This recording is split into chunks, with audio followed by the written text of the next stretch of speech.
Greetings and salutations, everybody. Welcome to the best damn movie-related show on the planet, the John Campea Show, brought to you in part by our friends at Mint Mobile, coming to you from right here on our YouTube channel. I'm, of course, your host, John Campea, and it is an awesome honor and privilege, as it is every day, to have you, our international friends, gather around as we talk about our favorite things in the world: movies, movie news, TV, streaming, all sorts of wonderful, glorious stuff. Sitting right beside me, it's Mr. Wonderful, Glorious Stuff.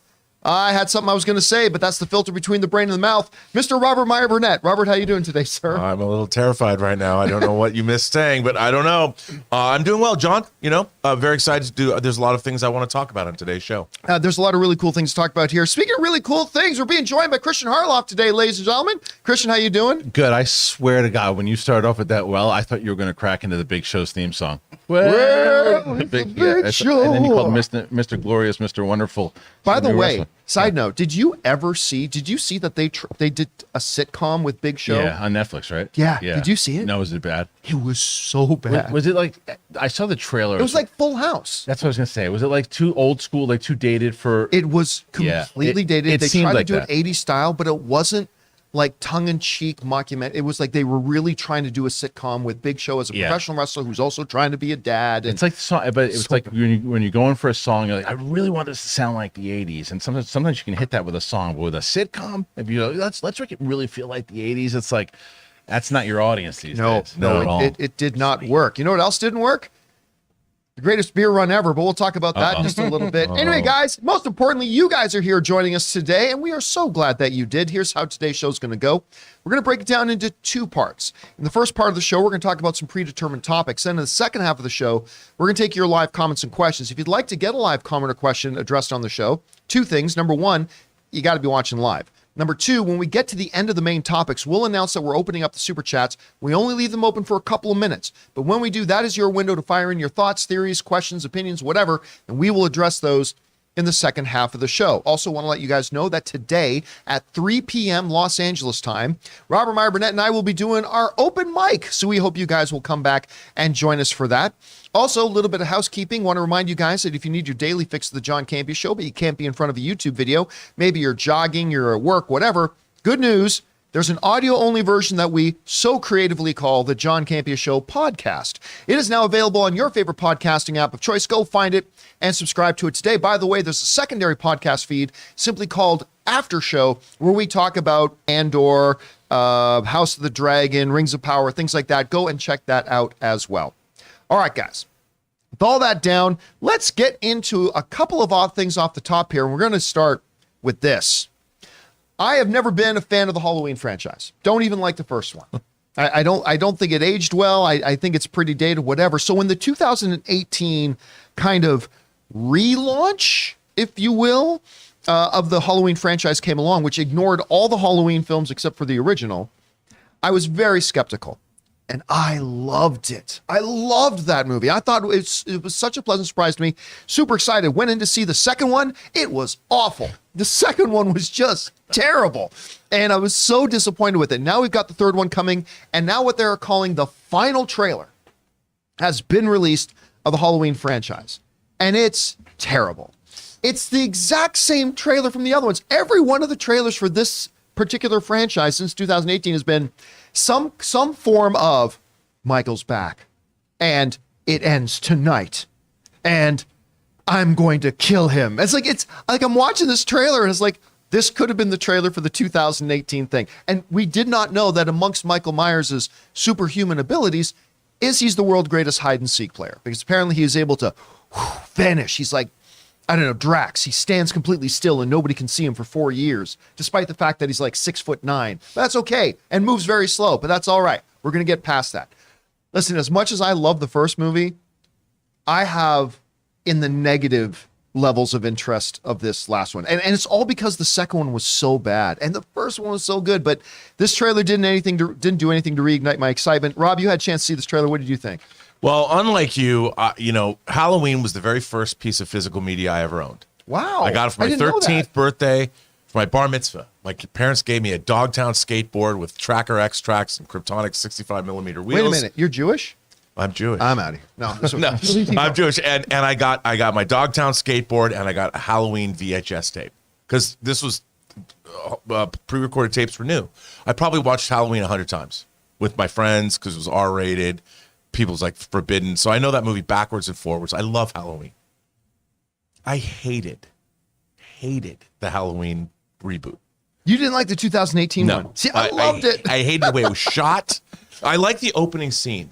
Oh yeah, the opening scene was great. I thought the opening scene was great. I hated the rest of it. I hate Halloween Kills. I hated that. And like you, John, you summed it up right. The trailer for Halloween Ends. I wish they would call it Halloween Ends. Please, God, we promise. Because man, I can't. It's so ludicrous. This does not scare me. I'm now asking myself. For 40 years, has he gone grocery shopping? Well, look, if you showed me this screenshot and said, which of the 3 Halloween movies is this from, I wouldn't be able to tell you which one. They all look the same. At this point, I mean, I just don't believe, I don't care how supernatural Michael Myers has become. I don't believe that a supernatural being would hang out in a sewer waiting for somebody to show up the way he apparently does in this movie. Like for 4 years, he's been living in a sewer? Well, why? Well, maybe it's cozy. Why does he only come out one night a year? Well, if I was a psychopath like Michael Myers, I'd kind of swath through America. I'd kill a bunch of fools all night long. I mean, what else are you going to do? Oh, Christian, you had a chance to see the trailer. What have you thought of the series so far, and what do you think about this trailer? I think you're both crazy. I think it looks fresh. I think it looks innovating. No, it's terrible. Looks terrible. But I similar to you, I actually really love the original John Carpenter one. Yeah. Do you know the show? What's on Netflix? The movies we love. Is that the movies that made us? Movie that made us. So they did. Did you see the one on Halloween? Yeah. So did you see the one on Halloween? Yes, I did. Yeah. So that gave me even more of appreciation for the series in general to know what they accomplished on it. And I know you're not taking away from what they accomplished on it. More so, you just feel it's dated. And I think a lot of people have said that. I don't feel that way because of just the feelings that it gives me. And I like when movies are small. You and I have talked many times about Terminator. How I wish they would reboot the franchise like a 1984 type of feel, but. This, I think you're right. I like the 2018 though. I thought it was. Yeah, so did I. I like. What does it look? He looks like Ducky from Pretty in Pink right there. Well, to answer both your questions for the last 4 years, he's actually been working at Starbucks, and you just without the mask or anything, you just don't. I'd love to see that. You just don't know. He's just some regular like. He wakes up and like an alarm clock goes off on Halloween. He's like, "Oh, got to put the mask back on. Go back in the sewer." John Hamm. Well, I want to take the mask off. It's Fletch. It's the new Fletch movie. But like you just pointed out, one of the shocking things in the original Halloween is when the killer is finally unmasked, and it's a 5-year-old kid in a clown suit. It's more terrifying, and so that's the. I couldn't agree more that the problem. The 2018 I really enjoyed. The last one was terrible. Yeah, just terrible because it was like you had the Beauty and the Beast mob moment where they're chasing the guy up the stairs. So bad, horrible. And then every time it dies tonight or whatever the hell evil dies tonight, it's like it's such a. It's like they're going to start. And it's a lie. It's a lie. We're going to say that because we're going to sell T-shirts in the lobby afterwards with that on it. It was so shtick. And then Jamie Lee Curtis is in the hospital the whole movie. So now there's the supernatural moment. Is he supernatural? Is he not? Can he kill him? You know what's going to happen at the end. Someone said it before, and it's going to be like a double suicide thing, so you think, and then you're going to see his feet, and he's going to walk away or something. It's going to walk up and walk out of the morgue. It looks... To go work at Starbucks. He's got a shift in the morning. Yeah. All right, guys, the question is for you. What did you think? Have you had a chance to see the trailer for what they're calling the final trailer for the newest Halloween film? If so, what did you think about it? Maybe you loved it. Maybe you thought it looked great. Just because we didn't doesn't mean you can't. Whatever you guys think, jump down to the comment section below and let us know your thoughts. All right, guys. With that down, let's move into our newest segment here on the show, our Mint Mobile hotline question of the day. Thank you to our friends at Mint Mobile for setting this up. So we've got a hotline, guys. If you want to hear your own wonderful, angelic voice on our show, go ahead and call the number 951-268-4259 and leave your topic that you'd like us to talk about, and maybe you'll hear it on the show. All right, what is our Mint Mobile hotline question of the day today? Hey, John and crew, this is Blake, and my question is, with last year's Snake Eyes being a critical and box office flop, where do you see the G.I. Joe franchise moving from here? And more importantly, do you think audiences are still interested in G.I. Joe, or has the IP run its course and lost all popularity? I'd love to know your thoughts. Thanks, and bring on the filthy. All right, thanks a lot for calling that in, man. Listen, it's hard to put into words how excited I really was for Snake Eyes. Number one, because of Snake Eyes. Yep. Number 2, you had what's his face playing the lead from Henry yeah, Golding. Who I just love. I love Henry Golding. I think the dude's great. He was great in The Gentleman. He's great in Crazy Rich Asians. He's just great whenever he pops up in something. I love him. He was also fantastic in Simple Favor. So good in that. I love that guy. And that movie was so bad. I mean, listen, ninjas with sword fights. It ain't rocket science. And they took their camera and decided, you know what'd be best? Okay, ninjas fighting with swords is great, but you know what's better? Donuts. Making edits every half a second and rapidly shaking cameras so nobody can actually see what the action is with the ninjas fighting with swords. And they move the camera around like this, and it's like, it was just unbearably bad. At the end of the movie, the villain was actually the good guy, and Snake Eyes was the asshole. It was a terrible film. And of course, it, appropriately tanked the box office and what have you. But you raise an interesting question. What does that tell us about G.I. Joe as a whole? Now, the simple answer is to say, look, Snake Eyes was a terrible, terrible movie. Let's not judge the potential of the IP based on one terrible movie. But I would say this. I do think it would be uniquely challenging to try to get a G.I. Joe going today. And I remember I had that conversation with somebody. They said, well, John, same era was Transformers, and Transformers was able to come out huge and be big. Yes, but the Transformers are distinctly unique. There's nothing else out there, save GoBots, that have been about alien giant transforming warriors who turn into everyday looking vehicles and a change and all that kind of stuff. Whereas with G.I. Joe, we have had a lot of G.I. Joe like stuff over the years. Elite military groups. We've seen lots of movies like that. Military action heroes, seen lots of things like that. So something like the Transformers, even though it came out of the same era as G.I. Joe, it remained uniquely distinct from the time when they got its movie franchise going. They tried to do it a couple times, even with the biggest movie star in the world, Dwayne "The Rock" Johnson. And, I'm going to say this. Anything can work for sure. If you got the right script, right director, anything can work. But saving that, I honestly don't think there's a hunger or a need for any more kicks of the can at G.I. Joe, to be honest with you. I don't know, Christian, you see this. What did you think about Snake Eyes, by the way? And then what do you think the position of the IP is right now? Do you think there's a hunger for new G.I. Joe content? Do I think there's a hunger for it? No. Do I think there's still a way to do it and make it really good? Yes. So one of my favorite, I'm not as such a comic aficionado as my friend here, but I loved G.I. Joe, the comics, when I was younger. That Larry Hama Marvel run. Yeah. When it's from issue 1 into about issue 75. They're really good. Couldn't put them down. Really good. And the stories are fantastic. The stories with both Snake Eyes and Storm Shadow. If people are familiar with anything that I do, they're going to be like, of course he said that. I think it could work very well on a streaming service. I think that if you adapted those 75 issues and you focused on all of them, you could do phenomenal stuff. Because the other reason I think, my personal reason, I agree with you wholeheartedly that the reason Transformers were because of the gimmick and the fact they want to see big CGI on the screen, for sure. But I still think they could have been done better also with a deeper story. Oh, for sure. Yeah, absolutely. But I think that with G.I. Joe, if you really dive deep, I think a lot of the times when they go after these movies, they go, oh, it's popcorn movie, and they do that, and you can do it in a popcorn way, but you can also really dive deep because there's some emotional stuff going on with, I think it's Cobra Commander's kid and things that are happening inside of it, and it's really, really deep. And I did not see Snake Eyes. I didn't get a chance I wanted to because there's also an issue I'm sure you're familiar with that is entirely silent with Snake Eyes.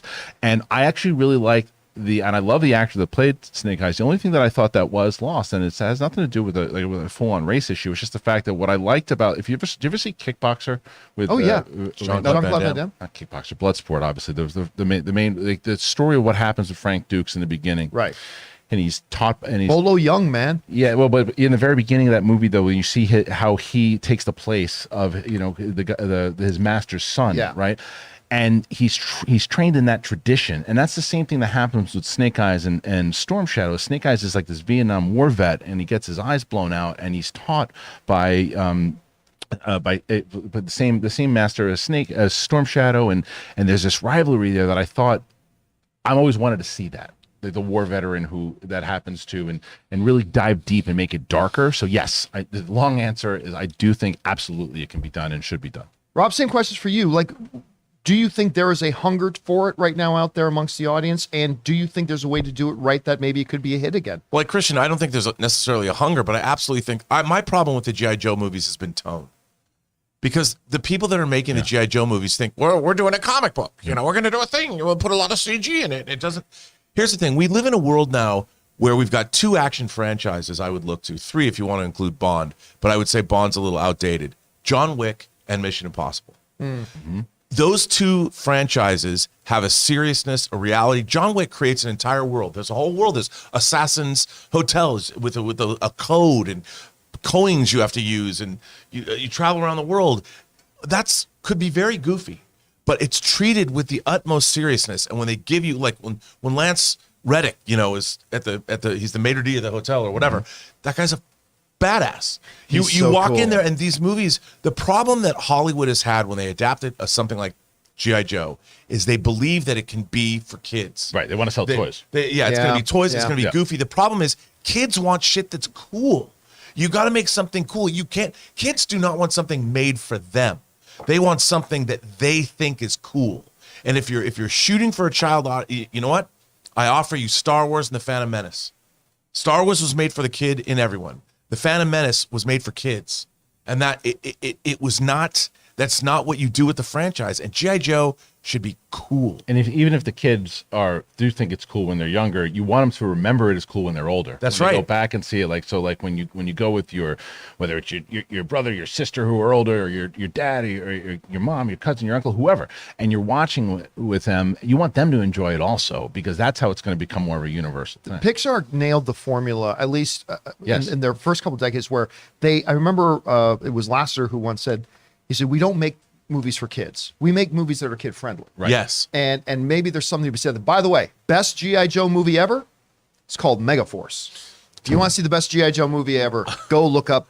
And read those Ray comics. has had his hand up. For Yeah, quite- Oh, no, yeah, no, right. I'm just saying. I only watched the animated G.I. Joe, and they all had different personalities. They all came from different branches of the military, whatever. That's what I liked. I liked because my favorite guy was Roadblock. Yeah. If they maybe come at it more of like an Expendables way, because the problem is Snake Eyes focus on one guy. You can only, he's cool, but then a whole movie about him. I think it should just be like maybe Cobra takes over government. They're really strong.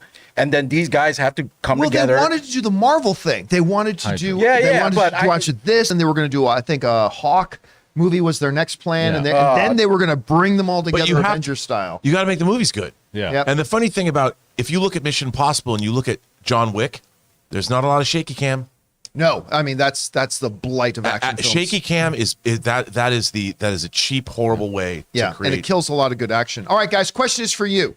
What do you think about that? Do you think that there's a big hunger out there? Are you hearing people saying we want a new G.I. Joe? Maybe not. Or do you think it can still work today if they did it well? Whatever you guys think, jump into the comment section below and leave your thoughts there. All right, guys. We're now going to move on to our main topics here today. But before we do, we're going to take a second and thank one of the sponsors of our show today, our friends at True Classic. Guys, we want to take a second to thank a sponsor of today's episode, True Classic. This brand new sponsor has the absolute best fitting t-shirts that a man can buy. Finding the right t-shirt with a little bit of a dad bod is incredibly frustrating. Most t-shirts are either way too tight on your gut or look way too big and boxy. You're not in high school anymore, and it's time to upgrade. True Classic has already helped over 2 million men finally get a better fit at an affordable price. And the John Campea Show viewers and listeners get access to the best deal they offer. For a limited time only, get 25% off using the code CAMPEA at trueclassic.com. Look, you and I both know that almost all of men's t-shirts are designed to look good on skinny models with six-packs. But let's be honest, that's not most of us. True Classic tees taper off towards the bottom, but they fit tighter around the chest and shoulders. It's time to highlight your best attributes with a t-shirt that you can always confidently throw on. Like most of you guys, ever since college, I've always struggled to find proper fitting t-shirts that are comfortable. Well, True Classic, from the moment I put on the shirt they sent me, solves it. And True Classic doesn't just stop at tees. From polos and workout shirts with the same flattering fit. Upgrade your wardrobe with True Classic. Get 25% off at trueclassic.com with the promo code CAMPEA. Free shipping included on purchases over $100. 100% risk-free guarantee with a 30-day refund policy. Stay classy with True Classic. Your dad bod will... And thank you to our friends at True Classic for sponsoring this episode of the John Campea Show. Okay, guys, with that down, let's get into our main topics here. And how do we select our main topics on the show? Well, that's simple. You guys come up with our main topics. Whenever you guys come across a big topic, issue, or story that you guys feel we absolutely should cover as a main topic on the show, just go anytime, 24/7, over to www.thejohncampeashow.com/contact. Once you guys get there, you're going to find a form. Fill it out with your topic or question. It's 100% free. Hit submit, and then maybe, just maybe, you might see your submission featured as a main topic here on The John Campea Show. That down, Rob, what is our first main topic today? John, our first main topic comes to us from Taylor Green. Hey, John, I've been looking forward to the greatest beer run ever. And I saw that it was the Regal surprise screening tonight that you went to. So, how was it? I know Zac Efron is your guy. So did he in the movie live up to its potential? I heard the reviews out of Toronto weren't the best. So I wanted to know what you thought of it. Thanks. All right, so last night was the first time that I went to a Regal secret screening. Actually, it's the first time I went to a Regal since I've been in California. Wow. Two pros, one con. One pro, the seats were very, very comfortable. I really like the seats in there. Pro number two, they started the movie start time was 7. They started the movie at 7:15. So good pro. Negative, once 7 p.m. hit, in the midst of a couple of trailers, I got 3 soda commercials, a car commercial, and a Hotels.com commercial. So that to me is no good. Like that to me is so just my first experience of a Regal. Forgive me if I want to talk about that for a second. So anyway, so then Ann and I are going to the secret screening, and I'm thinking it's probably going to be one of a couple things. There's a possibility it could be Black Adam. I knew that was a long shot, but you never know. They could do stuff like that. The more realistic one I thought was Amsterdam. I thought Amsterdam could be the one, but the day of the screening, I became 100% convinced it was going to be Smile, because that comes out this Friday, right? So I thought it was going to be Smile, but whatever. Go in. All I knew was that I didn't want it to be Lyle Crocodile, which Taylor unfortunately had been trying to put a curse on me, trying to make that come into being. But I just didn't want it to be Lyle Crocodile. So we go in there and the movie starts, and lo and behold, there's Zac Efron. It's the greatest beer run ever. This is a movie that has fascinated me because the story that it's based on is incredible. Like, it's absolutely wonderful, and the motivations of it about literally a guy who decided to try to just boost the spirits of the people he knew that were fighting in a war to just travel over there just to bring them beer. I get chills thinking about it. Like, that's awesome. I love that. And I am a big Zac Efron guy. I think he should be the next Wolverine. I don't care what anybody says. I love the dude. I think he's a terrific performer. 5 minutes into this movie, my wife turns to me and says, "There's a Cold Stone next door. You want to just go get some ice cream?" And Wow. I'm like, let's give it like 10 more minutes. It's awful.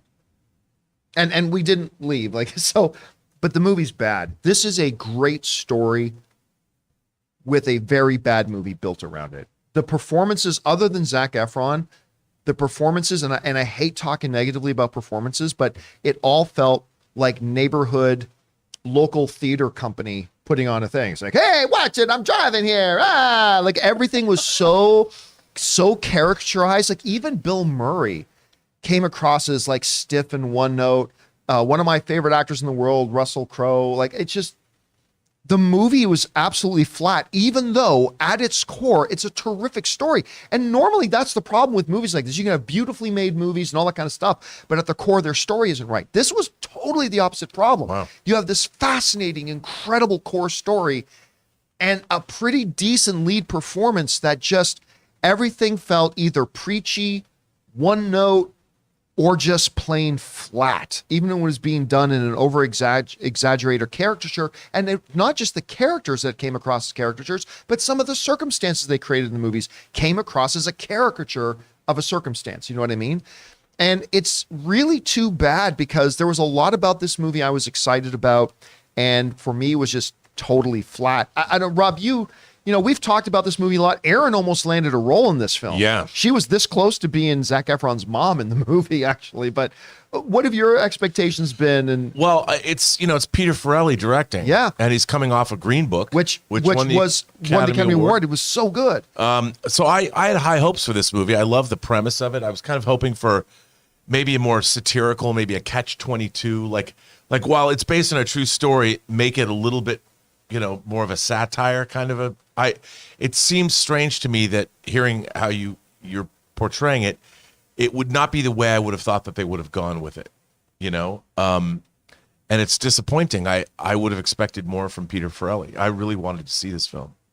Now Christian, I don't. have you had any expectations going into this? No, not really. I mean, I saw the like not necessarily any buzz, but I saw the promotion for when they were talking about it and some of the interviews during the festivals and I thought, oh, maybe the way that they're buzzing about Brendan Fraser right now, I thought Right. that's what's Yes. going to start happening. That could be the Zac That's what Efron I thought, thing, right. and I honestly, until I just heard you, I didn't know there was a lot of negative, and from the viewer who said there was some negative reviews about it, but it doesn't sound great. And when it comes to performances and stuff, even though sometimes you and I might be on different opinions on tone sometimes, but I think that for performances, we're usually on the same page. So Yeah. yeah. So I don't know. I was really disappointed because this is one I had been looking forward to. But hey, listen, just because I didn't like it doesn't necessarily mean you won't. Maybe you're one of the people who got to see it at one of the festivals. Whatever your thoughts are, jump down to the comment section below and leave those thoughts there. All right, guys. With that down, let's move on to main topic number 2. Rob, what is our second main topic today? Our second main topic comes to us from Eli S. Hey guys, John, I know you don't like answering top 5 or top 10 or ranking questions on the spot, but I was wondering if you had a bit of time to think about it, if you could tell us how you'd rank all of the Marvel Disney Plus shows so far, including She-Hulk. I know She-Hulk is still ongoing, but it feels like there have been enough episodes that we get the gist of it. So 1 through 8, how would you rank the shows so far? All right. Thanks a lot for saying that in, man. And yeah, like it still feels like yesterday coming out of D23, not this most recent one, but the last one where they were pumping Disney Plus and they were giving out Disney Plus hats and talking about all these shows that were coming. And then it felt like a forever of a wait for the first things to finally come out. Mandalorian came out and then nothing else came out for a long time. But now we are with She-Hulk. We are 8 series in. And that's just for the Marvel stuff. We are 8 series in. So yeah, why don't we go through and we'll count She-Hulk in this because you're right. We've got enough episodes now that we've got an idea. Who knows? Maybe She-Hulk will finish really strong, but we can put that in there right now. Okay, so let's go over to the Campea Classroom on this and we'll take a look at this. All right, I would say coming in last place right now. So I would say this is what I would think is the worst thing they've got so far. I would say it's probably Hawkeye. Hawkeye to me is the worst thing they've done so far. It had its moments. I mean, everything on this list at the very minimum had its moments, and even had a couple of episodes. I go so far as to say that if they had really crushed the season finale, I might have even been on the pro side of the show, but instead it kind of highlighted a lot of stuff I didn't like about the show. So for me, coming in last place is Hawkeye. All right. In my number 7 spot, I am going to go She-Hulk. Listen, I don't have any particular problem with this show. I love the concept. I love the idea. I love their approach. I think Tatiana Maslany is perfectly cast for it. It all just comes down to one thing, and you've heard me say it. It's a comedy that's not funny. And that's at the end of the day, that's all it matters to me. It's got to be funny, and it's just not. I love their approach. I love the philosophy behind the show. I love what they're going for, but you got to be able to make it funny, and for me, they have just not. All right, going on to number 6, I'm going to say is What If. What If was hit and miss. There were a couple of them that were really exceptional. We're all thinking of the same one. We're all thinking of the Doctor Strange one. Whenever you go say What If and the one that was really great, everybody thinks of the same one. Come on, man. Which Ultron, one? Infinity Ultron. I mean, that was one of the strong ones too. But for every one Doctor Strange and whatever, they also had like the Thor one, the Thor one, and they had. I mean, they just had a number of them that was just kind of hit and miss. And at the end of the day, the show was pretty inconsequential. I know when we first saw the previews for Doctor Strange: The Multiverse of Madness, we're like, oh, that's the Doctor Strange from the What If. So this is gonna tie. You didn't have to have seen What If at all. It ended up being completely inconsequential. Yeah. So, but again, had a couple episodes I really quite enjoyed. So I'm going to put it at number 6. All right. A number 5 for me, Moon Knight. This was one of the series, and this is a common theme amongst the MCU shows on Disney Plus, that started strong. Loved the first episode, much like I love the first episode of She-Hulk. Loved the first episode of Moon Knight. They certainly did a lot of very, very interesting things. And at the end of the day, I'm okay with this show. Like, I didn't dislike the show like I did Hawkeye, but it's fair to say I was a little bit disappointed. It certainly didn't stick the landing. They had introduced a lot of really interesting concepts and ideas, and I don't really feel like they fleshed them out enough, but there was enough good stuff in there as well. All right, now we're getting into number 4, and these are shows that I generally like, but at number 4, I'm going to go Loki. Loki is one of my absolute favorite characters in the MCU, and I am going to say I was disappointed in this series, but John, you just said you generally like it. Oh, I do, but my expectations for Loki were admittedly pretty high. And I don't feel like the show lived up to its expectations. I thought this was a show that could have been and should have been better. Still, the performances of Tom Hiddleston carrying this thing, a lot of the wacky stuff they did in it, the dynamic between him and Owen Wilson is fantastic. It's one of the best, two character on-screen chemistries they have in the MCU, in my opinion, at any rate. So because of that, even though, overall I was disappointed with the series, it's still not bad and I still enjoyed it. So I'm going to put that at number 4. At number 3, I'm going to go Falcon and Winter Soldier. Again, this is one that started off incredibly strong. They had some incredible thematic stuff in it. Having George St. Pierre in there, good Canadian kid, George St. Pierre, returning as Batroc the Leaper, I thought was great. I even actually love the way the character ended. I thought the Sharon turn was great. I know a lot of people complained about the Sharon turn. I thought it was great because, listen, her story is a classic comic book villain origin story. Someone who was a good guy got screwed over again and again, and it turned them. That's the classic comic book turn. And so I really like what they did with that. Again, it didn't quite live up to my expectations because that was my number 1 most anticipated Marvel show on Disney Plus. So I did not love it, but I liked it. I thought it was all right. I didn't love it, but I liked it. So Falcon and Winter Soldier. Okay, now we're getting into stuff that I absolutely loved. And I'm going to go at number 2, and I went back and forth on number 2 and number 1, but I'm going to put Ms. Marvel in at number 2.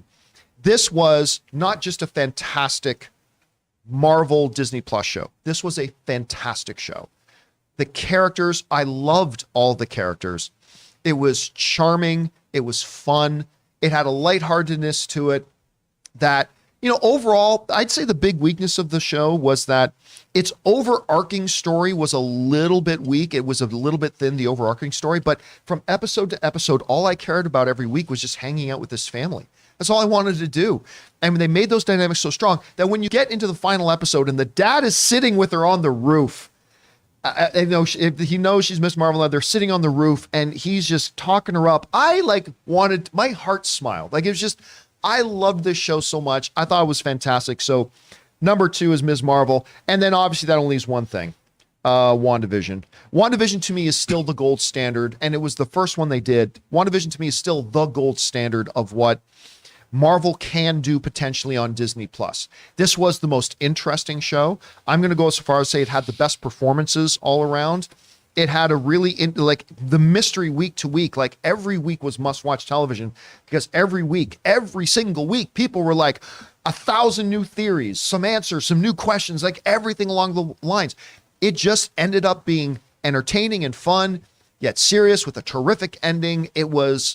I don't think there was a single episode that I didn't absolutely love from start to finish. I loved this show, and to me, it is still the gold standard. So, highlighting once again, my ranking of the Marvel MCU shows are number 8, Hawkeye, number 7, She-Hulk, number 6, What If, number 5, Moon Knight, number 4, Loki, number 3, Falcon the Winter Soldier, number 2, Ms. Marvel, and number 1, WandaVision. And we're going to say that is John's list.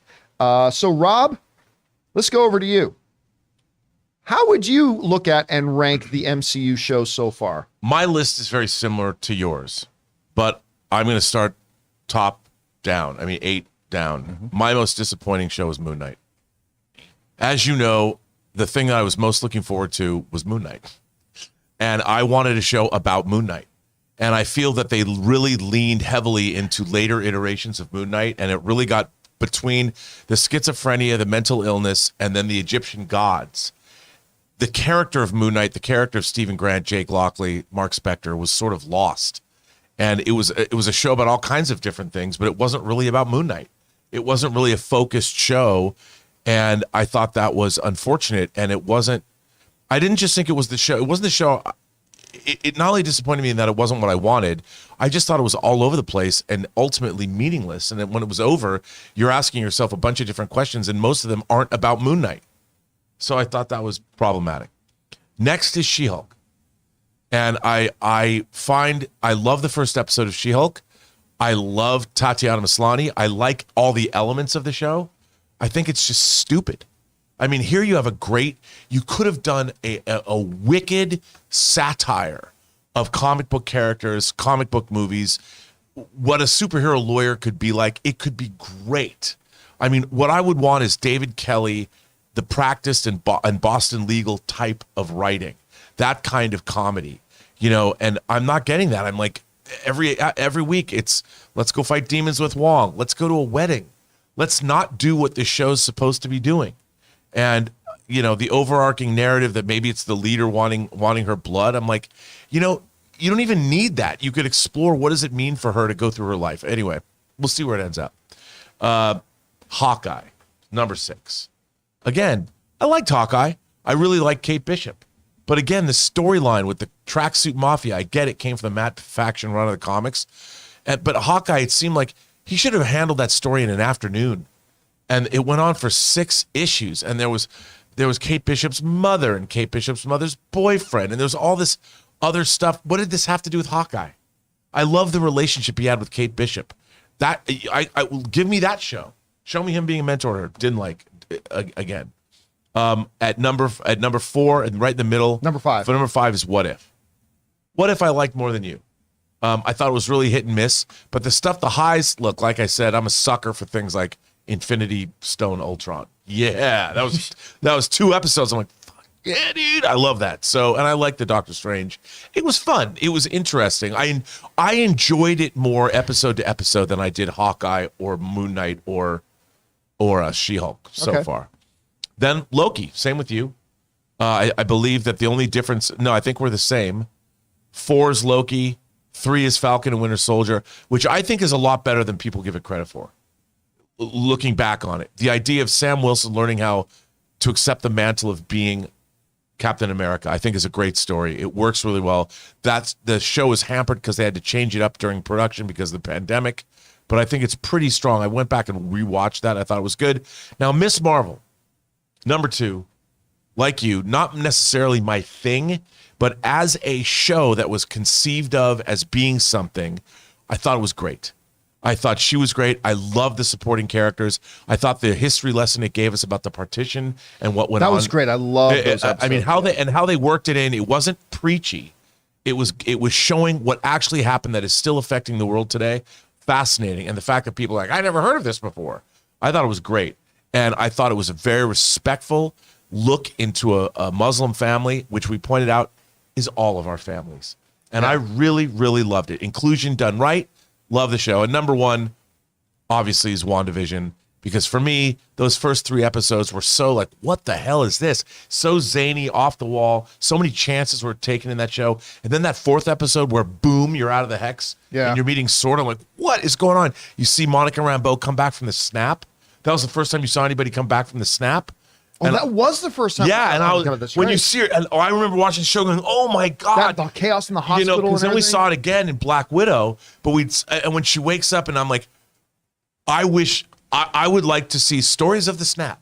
Like where were you? You could do a whole show. Where were you when you came back from the snap? That I loved it. And then, well, it got a little goofy with Agatha Harkness and Supernatural. And I love the Agatha. I mean, I did too. It was so out there and weird. It just was satisfying. I'm like, where's this show going? And I felt when it was done, it wasn't entirely successful, but I loved it. All right. Well, once again, Rob's list is number 8, Moon Knight, number 7, She-Hulk, number 6, Hawkeye, number 5, What If, number 4, Loki, number 3, Falcon the Winter Soldier, number 2, Ms. Marvel, and number 1, WandaVision. So that leaves us just with Christian's list. So, Christian, let's start with you. What is your 8th best or worst thing that Marvel's done on Disney Plus so far? We have different lists, everybody. But not too far off. It's funny because She-Hulk was actually coming in for me at number 8. And it's bizarre because I think that when I was on right before, it was a few weeks ago that I was on the show, I just watched episode 1 and you guys hadn't had a chance to see it yet. And I was raving about it. You were raving about it. Yeah. 1 and 2, I loved. And I said, this is because what you're going to see consistently in my list is theme and tone and consistency of Marvel tone with their type of Marvel humor, right? They've been doing a lot of stuff. There's this major shift in humor over material, and that and I know that's the goal of She-Hulk, right? But I thought that balance of between 1 and 2 was done very well. Yes. Added to the tone they were going for, the theme, and I agree with both of you. I think Tatiana Maslany is phenomenal. I love her. I think the majority of all the performances, they're doing what they're asked to be doing. I think they're doing it. The problem is I'm not responding to it anymore. A full episode about a trademark, a full episode about a wedding. I'm glad people are loving it. Not for me anymore at the moment. Coming in at number 7 is Hawkeye. Hawkeye was a show that I really wanted to love. I liked the trailers and the Christmas tone and that old school kind of late 80s, early 90s action film. And I thought that they got that a lot of the times, but I agree with Rob. I think it could have been handled in a day. I hated what they did to Kingpin. I hated it. It was, I couldn't stand it. But I do love her. The positives of it is I like her a lot, Haley, very much so. And then how they set her up, the bringing back in Florence Pugh and those things. There were a lot that was good in the series for sure. There's a lot that I was just not as excited. So I then coming in at number 6 for me is What If. What If is another one that I did think was very consistent in tone, and this is actually for me 6 through the rest I really enjoyed a lot. But What If, I went back and I did rewatch right before Doctor Strange. It was meaningless to do so, but I still did it, and I could find myself rewatching them again. The other two, I don't know if I could find myself rewatching. This, I could definitely rewatch our episodes. There's some that, and the Thor one you're talking about, by the way, that was a precursor to Love and Thunder, my friend. Like that was. But you know what actually was the best episode? Nobody brings this one up. Zombies. Hank Pym killing the Avengers. Oh yeah, That's what I'm saying. Actually the most interesting one they did, I thought. And I love what they did with the Watcher and how they're going to bring that apart. So I actually really enjoyed that series. So that's coming in there. The next one was tough. I was going to switch up these two, but Ms. Marvel comes into the next spot, which again, I love this show, and I agree with you guys absolutely in the fact that it was all about the family. And I had said this many times over that when I saw the trailer, I thought this was going to be a show that I could watch with my 10-year-old. And then just if my 10-year-old wasn't watching, I don't know how much I like the Scott Pilgrim stuff, which they kind of abandoned, that Scott Pilgrim kind of style, but didn't mind it as much. But I could watch this without my daughter. I was so included in that family. I felt so, and I learned more about the culture and things that I wanted to know. And I felt at home, and I never felt like I was on the outside. They always brought me inside to their home. And I agree that the Marvel stuff, even though consistent in tone, just was not the most important thing of the show. And it wasn't the most interesting. Yeah. But they did it well, and they tied in the MCU. I loved it, and I introduced her very well into the series. That makes me more interested for the Marvels now because of the way that they set this up. Okay, so then Number 4. Number 4 would be Falcon and the Winter Soldier. I think that they did a lot of great in this series, and this to me is one of the most consistent in the Marvel tone out of the stuff that we saw. And when I say Marvel, the consistent Marvel tone, I know it's ever evolving, but the stuff that I enjoyed is like the first few phases, right? And like I'm rewatching the MCU right now and watching what they did. This to me had those Winter Soldier feels at times. It had those, and the stuff that they did and the showing in the philosophy. You go back and watch Captain America, the other movies, the idea when Stanley Tucci tells him it's not the soldier, it's the man that makes the serum. And we clearly see that with John in this one and what he's doing when he smashed. And there's some real violence in this show, but there's some stuff that I think, I don't know. It like you said, the mutations and all those things that are happening. It was like, okay, we've seen this a million times over, but for the most part, I really enjoy, and I love their dynamic. So their dynamic was really good. Yeah. So number 3, this is where I'm definitely on way different pages than you guys, and that's Moon Knight. But I understand what you're saying with Moon Knight because I remember you and the big man always talking to me about Moon Knight, and you had these expectations for it. And you said to yourself as you were going through it, it didn't hit your expectations. I had no expectations going into the show. Right. Not one. I didn't know anything about the character except I was familiar with the character because of you two, but that I had never really. So I was excited because of the way you guys. Oscar Isaac was phenomenal. Great. But the last episode, the season was 6 episodes, right? Yeah. The season finale was not great. It was just kind of a letdown out of everything that was built up. The 5th episode, however, the reason why it's so high on my list, was one of the best episodes for me of Marvel television at all. It was as he's unpacking the thing, with everything and the way how clever it was, episode. and how they built it, and the way that they and I remember going, oh, the kids are running around talking hippo. What do I? And I was like, the way they used the hippo, it worked really well. So I loved that series. I loved the performance. I loved how they dealt with the personalities. I know that I'm in a minority with that series. Like there's some people, yeah, it's all right. I loved it. So that's why it's so high on my list. Now, this switched back and forth with as I was driving over here. It switched over, but for number 2, I'm going to put Loki. You're always going to get me when you do time travel and you do it well and it's not confusing and the way that they incorporated it and how you were able to redeem. Because a lot of times my biggest problems with Marvel is like, they didn't kill anybody, bringing everybody back, right? But the way they brought Loki back was clever. The way that they made him work and that dynamic that he has with Owen Wilson, the idea, and I think it's going to be even more important once we get more of Kang. And I went back and watched that scene again like a couple days ago, and it's such a great introduction. Especially because that's not who we're going to be seeing a lot of the times moving forward. But it's like when you go back, people are going to rewatch that scene a million times over in preparation for the new stuff that he's doing. So I thought that everything that they did, the variants and all of it, I loved it. Almost had it at number 1, but just like you guys, to me, number 1 is absolutely WandaVision, and that would be not in a million years be something I would think I hear myself say after seeing the trailers. If I go, when I saw the trailers, I said, I'm going to hate this show. I said, they're going to, because I thought, you know, what they're doing for She-Hulk, and they're going to that just sitcom every week.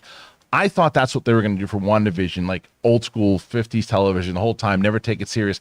I didn't expect that lost element of she's trapped everybody inside there. And there's these, and Darcy, who I was never a massive fan of, the Kat Dennings I love, but Darcy I was never a fan of, maybe a massive fan of her. Yeah. And the way that they used her and the way that how clever it was and this disturbing thing of loss and just the way that they put it together is a brilliantly written television series to set you up and going, that's the gold standard right now. That's the gold standard for Marvel television is WandaVision. So I thought everybody did a great job. And it went back into that consistent tone of this Twilight Zone feel. And then it landed you in that last episode of, no, you're watching a Marvel thing with the battle with Vision and all that. So I loved it. I thought it was a great series.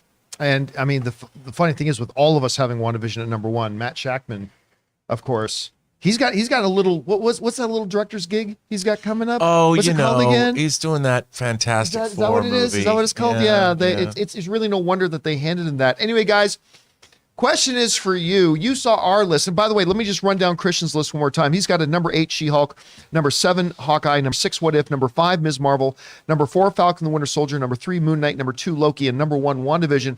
But the question is for you, how would you rank the MCU content that we've had on Disney Plus so far? What's your favorite? What's your least favorite? Jump down into the comment section below and leave your list there. Okay, guys, with that down, we're going to take another second here and thank another sponsor of our show. They were one of the original sponsors of the John Campea Show. We love these guys, the folks over at Stamps.com. We want to take a second and thank a sponsor of this video, Stamps.com. .com has everything you need to make your life a whole lot easier. It's the 24/7 post office that you can access from anywhere. No lines, no traffic, no hassle. Get access to the USPS and UPS services that you need to run your business right from your computer. Protect your margins with major discounts from USPS and UPS rates up to 86% off. All you need is a computer and a printer. We all know that rates are always changing, but with Stamps.com's Switch and Save feature, you can easily compare carriers and rates so you know that you're getting the best deal every single time. And if you're running an online store, Stamps.com works seamlessly with all the major shopping carts and marketplaces. So get ahead of the holiday season chaos this year. Get started with Stamps.com today. Sign up with the promo code CAMPEA for a special offer that includes a 4-week trial plus free postage and a free digital scale. No long-term commitments or contracts required. Just go to Stamps.com, click on the microphone at the top of the page, and enter the code CAMPEA. And thank you to our friends at Stamps.com for sponsoring this episode of the John Campea Show. Remember, guys, when you support our sponsors, you're actually supporting us. So make sure you go down to the description of the video, and right at the top, you're going to see links to all of our sponsors and their promo codes. And thank you again to Stamps.com. All right, guys, with that down, let's move now into main topic number 3. Rob, what is our third main topic today? John, our third main topic comes to us from Vincent Marcello. Greetings, guys. I absolutely love the show. It's being reported by Empire that Namor actor Tenoch Huerta has confirmed that his character is indeed a mutant. This would be the second character in the MCU confirmed to be a mutant. Do you think there's a chance that his mutantness is going to play a major factor in the movie? or just a passing bit of info like in Miss Marvel. Thanks for all you do. All right, thanks a lot for saying that in, man. And yeah, listen, I am very excited about what we're going to see in Namor. I've seen some Namor footage, and I'm very excited about Huerta is going to bring to this role. So one of the big questions has been ever since the end of Ms. Marvel, when she goes, he says it's some kind of mutation, and then you hear that guitar riff. Like, okay, confirmed mutant, great. When are we going to see our next mutant? When are we going to get mutants brought to the forefront? Well, according to a lot of reports coming from an interview that he did in Empire Magazine, they're saying that Huerta has confirmed that Namor is a mutant. But has he? Anyway, this comes to us from the folks over at Empire. They wrote the following. Namor will be played here by Mexican actor Tenoch Huerta, previously seen in The Forever Purge and Tigers Are Not Afraid. With this incarnation of the character inspired by the culture and history of Mesoamerica, you can take Atlantis from Greek myth, or you can adapt from a real culture, argues Huerta. Rather than just the ruler of Atlantis on the screen, he's the ruler of Talocan. And he's drawn to the surface by the ramifications of T'Challa's decision in Black Panther's final reel to reveal the truth of Wakanda to the world. That decision puts Talocan in jeopardy, Huerta explains, and Talocan has to take action to protect themselves. One detail that is carrying over from the comics, according to Huerta, his Namor is indeed a mutant. Okay, so before we go into what the ramifications of this are, I do just want to point this out. Unlike all the other things where they quoted him, where we see what he was saying and they quoted him, I looked everywhere. There's no quote anywhere of Huerta saying that Namor, by the way, the character I'm playing, Namor, is indeed a mutant in the classic understanding of mutants. It's just that the article writer says Huerta said that he's a mutant. Now, again, I'm just putting a little bit of an asterisk on this, saying this might be one of those situations where maybe the interviewer asked him, hey, is he a mutant? And maybe goes, sure. I mean, we just don't know, because they don't actually quote him saying it. I wanted to know, what did Huerta actually say? And they don't actually give us the words he used that the writer interpreted as him saying that he is a mutant. Now, look, for the purposes of this conversation, we're just going to go with the assumption that that's what he did, that he said he's a mutant, even though I'm still very curious to know what he actually said, because the article doesn't give us that. But if he is actually a mutant, two things. One, will they actually reveal that in the movie itself? And then two, if they do reveal it, will it be a significant point of the film, or will it be like a throwaway fact at the end, much like it was in Ms. Marvel? I think they will mention, if he is indeed a mutant, I do think it will be mentioned in the movie itself. And I do think it has to be something important, because there has to be something unique about him amongst his own people, right? There's got to be something unique about him amongst his own people. Because unless they're just going to say, oh yeah, all Talocan people are super strong, have all these powers. If they're not going to say that, then you got to explain, why is this one individual, why is Namor unique amongst his people? So at that point, maybe it comes in. Now, does Black Panther 2 become the true launching pad of mutants in the MCU? I don't think they're going to go that far with it. It seems like they've got a lot of other ground to cover in this movie. But again, number one, I want to hear what Huerta actually said. Number two, if he is indeed a mutant, I do think it'll get mentioned in the movie, and I do think it'll be a significant plot point, although I don't think necessarily the launching point of mutants in the MCU. Anyway, Chris, you see all this information. You saw the headlines and the reports. What do you think is the importance or the highlights of Namor truly being a mutant in this universe, and do you think it's going to play a big role in the movie? So, going back to your comment before, off the writer who could have that conversation with them off camera, right? Or whatever, or didn't have it on there. It's very true. Another thing that could have happened is that he might have asked him inside of another comment. The other answer throughout it wasn't something he wanted to use in his interview, so he never used it in there. But like, well, I'll mention the fact that he sure, yeah, it could be. Which would be also, why wouldn't you print that if he said that? Yeah. So I get both sides of it, but I do think he's going to be a mutant for sure, and I do think that one of the big predictions for a lot of people at D23 was that they were going to start announcing X-Men movies and everything too.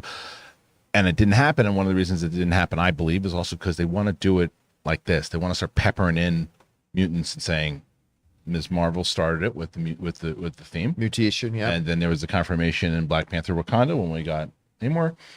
And I believe the rumors about Doctor Doom. I think that's probably be a post-credit scene. I think that he'll wind up coming in and working with Namor because that's what happened in the comics. See, you proud of me? Yes, I agree with you as well. Yeah. And then I think that that's most likely what's going to happen, and that's going to be the jump start. Is that going to be a major plot point? I don't know, but it's going to be the first shot of X-Men. Rob, you're hearing this. Aside from what the interviewer did or did not hear who to say, like let's go on the assumption that he said, yeah, he's going to be a mutant. Do you think that's something that's going to be mentioned in Black Panther itself, or left for us to just figure out no? And if it is part of the movie and they mention it in the movie, does that become a significant plot point of the character himself? Well, I think there's two things going on with the idea of mutants. We have mutants in our world now, people that have different green eyes and brown eyes. You know, there is mutation in humanity now. So the idea that people either get their superpowers from alien intervention, you're born with them, you get bit by a radioactive spider. So I think that there's ways to define, like, he's a water-breathing person, so he's a mutant. They haven't established that mutants are homo superior, like a new strain of humanity, like they are in the comic. You know, that Magneto's like, we are literally a superior form of humankind. Homo superior is better than Homo sapiens. So I'm going to fight for my people. I think what we're seeing is they're peppering in these mutants, and they're building up. They're slowly going to reveal just how many mutants there are. And there's going to be a war coming. And we're going to see more and more and more of them come out. And you're going to have the rise of a character like Magneto going, there is a new strain of humanity represented by all of these people. And like you said, maybe Doctor Doom will be announced, I don't know, as a mutant himself. But I think he will be announced as a mutant. They're going to definitely say it, or somebody is going to say he's clearly a mutation of humanity or something. They're going to give us something. And I think that it's part of the plan. I think that this is going to be definitely something they're leading up towards. They're slowly caressing these things in. And the reason that they used the riff from the X-Men animated series was because they wanted, in case you didn't get it, we're going to give you it, and it drips and drabs until it breaks forth and it becomes a big deal. By the way, one of the things that also I wanted to point out, the reason why this movie excites me so much is if he says what Wakanda did by revealing itself, we were another super secret, technologically advanced alien race right here on Earth. They put us in a bad situation. Yeah, I want to know what he means by when he says them revealing themselves hurts us. I want to know what that means. I love that. I love a geopolitical conflict between Wakanda and Talocan, a Cold War, if you will. Mm-hmm. This is what I think the MCU needs. We need a readjustment of what is the geopolitical situation. You got Celestials coming out of the ocean. You got Celestials in the sky. You've got Egyptian gods eating people's souls on the streets of Cairo. I mean, what the hell? And no one seems to mention anything. So let's have a war between nations in the MCU. Bring it on.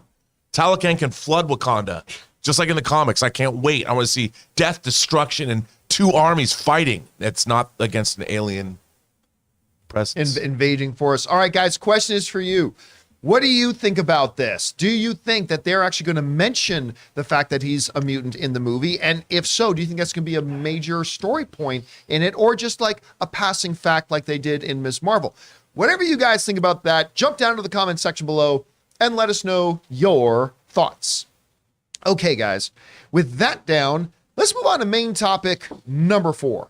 Rob, what is our fourth and final main topic? John, today? our fourth topic comes to us from Mike L. Multiple theater outlets have listed Wakanda Forever's runtime as 2 hours and 41 minutes. Amen.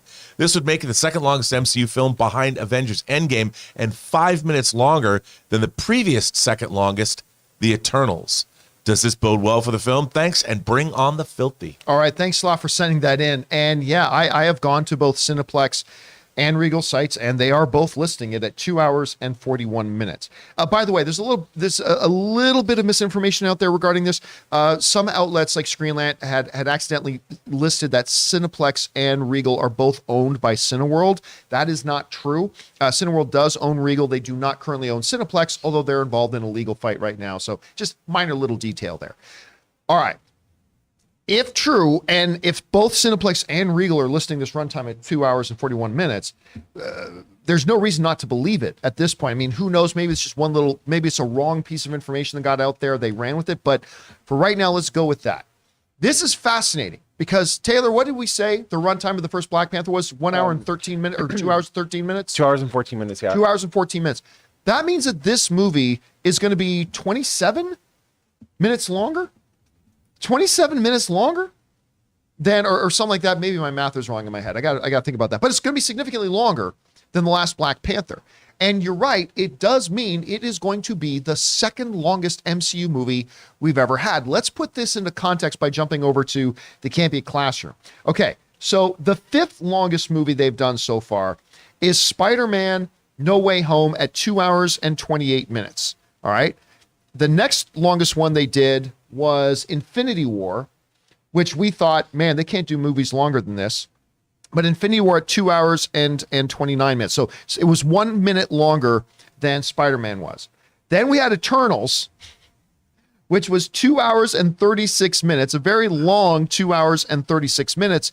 And then that puts us right into now what would be the second longest they've ever done, with Black Panther at 2 hours and 41 minutes. And of course, all that would fall just behind the culmination of 20 plus feature films or whatever with Avengers Endgame that culminated the Infinity Saga that they did. That puts Black Panther at 5 minutes longer than Eternals was. That was a long film. Now look, what is really interesting about this is that the Phase 4 movies have been short. Doctor Strange, Multiverse of Madness, Thor, Love and Thunder, both clocking in right at about 2 hours. Like maybe like even 1 hour, 58 minutes or something along the stuff. So they have been on the shorter end of the spectrum so far. But with Black Panther, Wakanda Forever, it looks like they're swinging for the fences and they're getting closer to 3 hours than they are to 2. Depending, of course, on the accuracy of this information. This tells me a couple things. Number one, it tells me that as far as Kevin Feige is concerned, Ryan Coogler has a blank check. If Ryan Coogler says he wants more time to do whatever, it feels like Kevin Feige, and maybe by extension, Bob Chapek, who I think has probably mandated the shorter films more, but whatever. They're giving Ryan Coogler a lot more room to breathe and to do things with. I think number two, it kind of denotes the fact that they see this as an incredibly important film. And then obviously it is, coming on the heels of the passing of Chadwick Boseman and all that kind of stuff. And probably what for they might be setting up in the future, going back to the last topic, maybe mutants. I mean, who knows? But there's a lot of stuff they got to get into.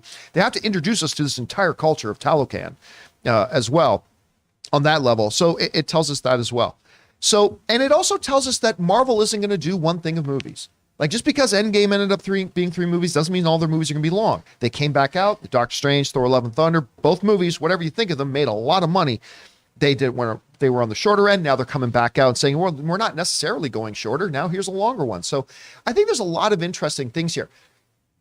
Bottom line, though, for me, you know what I say? Shorter does not make a movie better, and shorter does not make a movie worse. Longer does not make a movie better, and longer does not make a movie worse.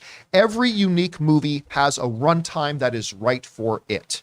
There's no taking a great 90-minute movie and say, if you made it another hour longer, it would have been even better. No, it probably wouldn't have been. And if this movie, the right runtime for this movie is a little over 2.5 hours, then let it be a little over 2.5 hours. That's all I really take from that. But Rob, I mean, 2 hours, 41 minutes. This would be out of their, 26 feature-length films? This is the 30th. This is the 30th now. This is the 30th MCU movie. The 30th MCU film. This will be the second longest they've ever done. What's your takeaway from that? Well, I think this movie has a lot of heavy lifting to do. Like we've talked about, this movie is going to reset where the MCU is moving forward.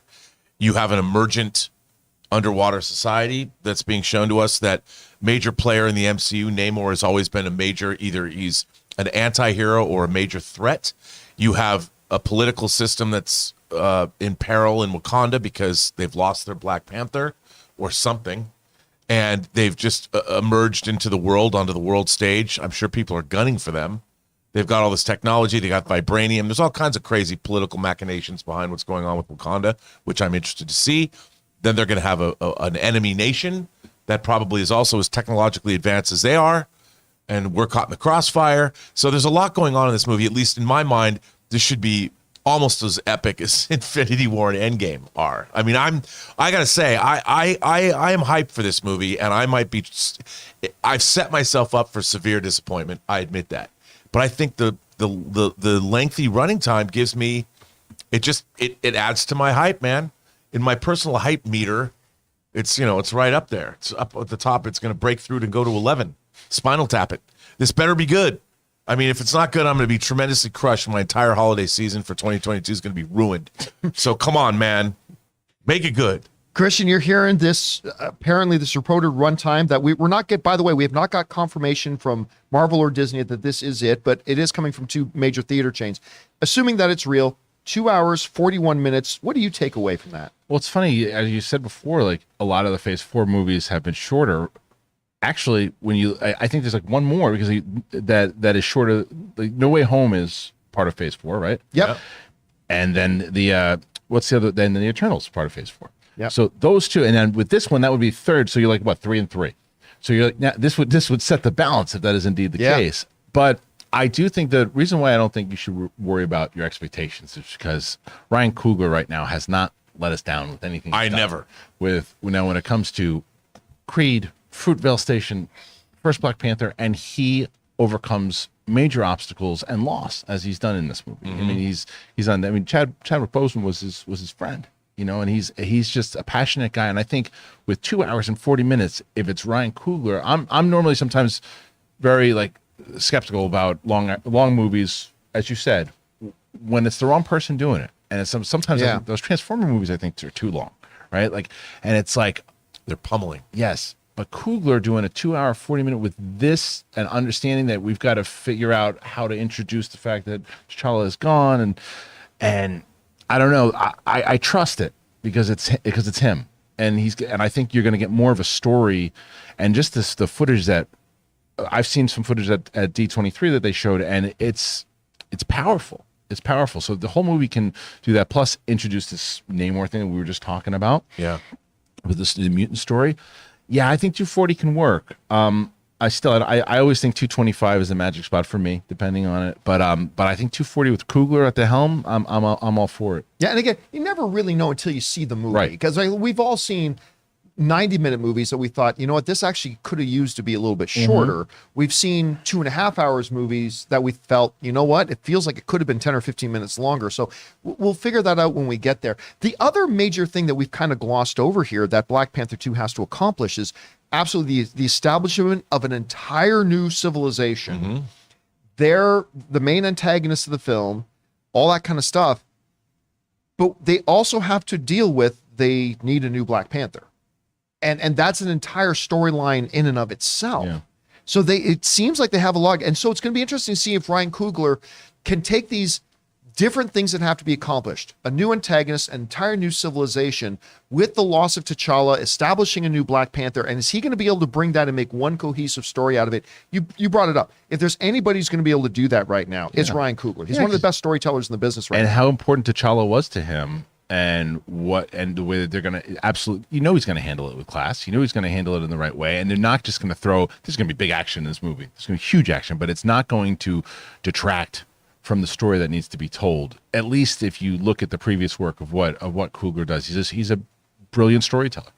John, too, I wanted to say something. There's been a lot of pushback since that Empire cover went online, that had. And a lot of people are complaining that, well, where's Namor? Why isn't the Namor that we know and love from the comics there? And I wanted to say, being that this is an adaptation, I've always been fascinated with like the Mayan culture that disappeared. Where did they go?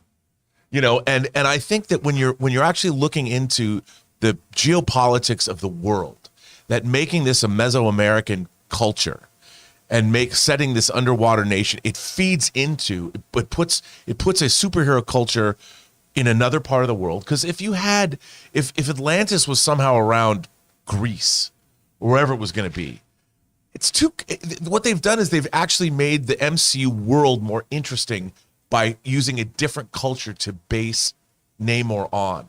So I'm really excited to see what they're doing. And as far as the MCU is concerned, I love the fact that now you have Central and South America as sort of the basis of, because I'm sure that they've got secret shipping they probably got this entire whatever is going on in all of South America. They're tied in. The Talocan culture probably is half running that continent. By the way, I can't wait. I've never said this a lot out loud because I knew people are going to be really furious when I say it.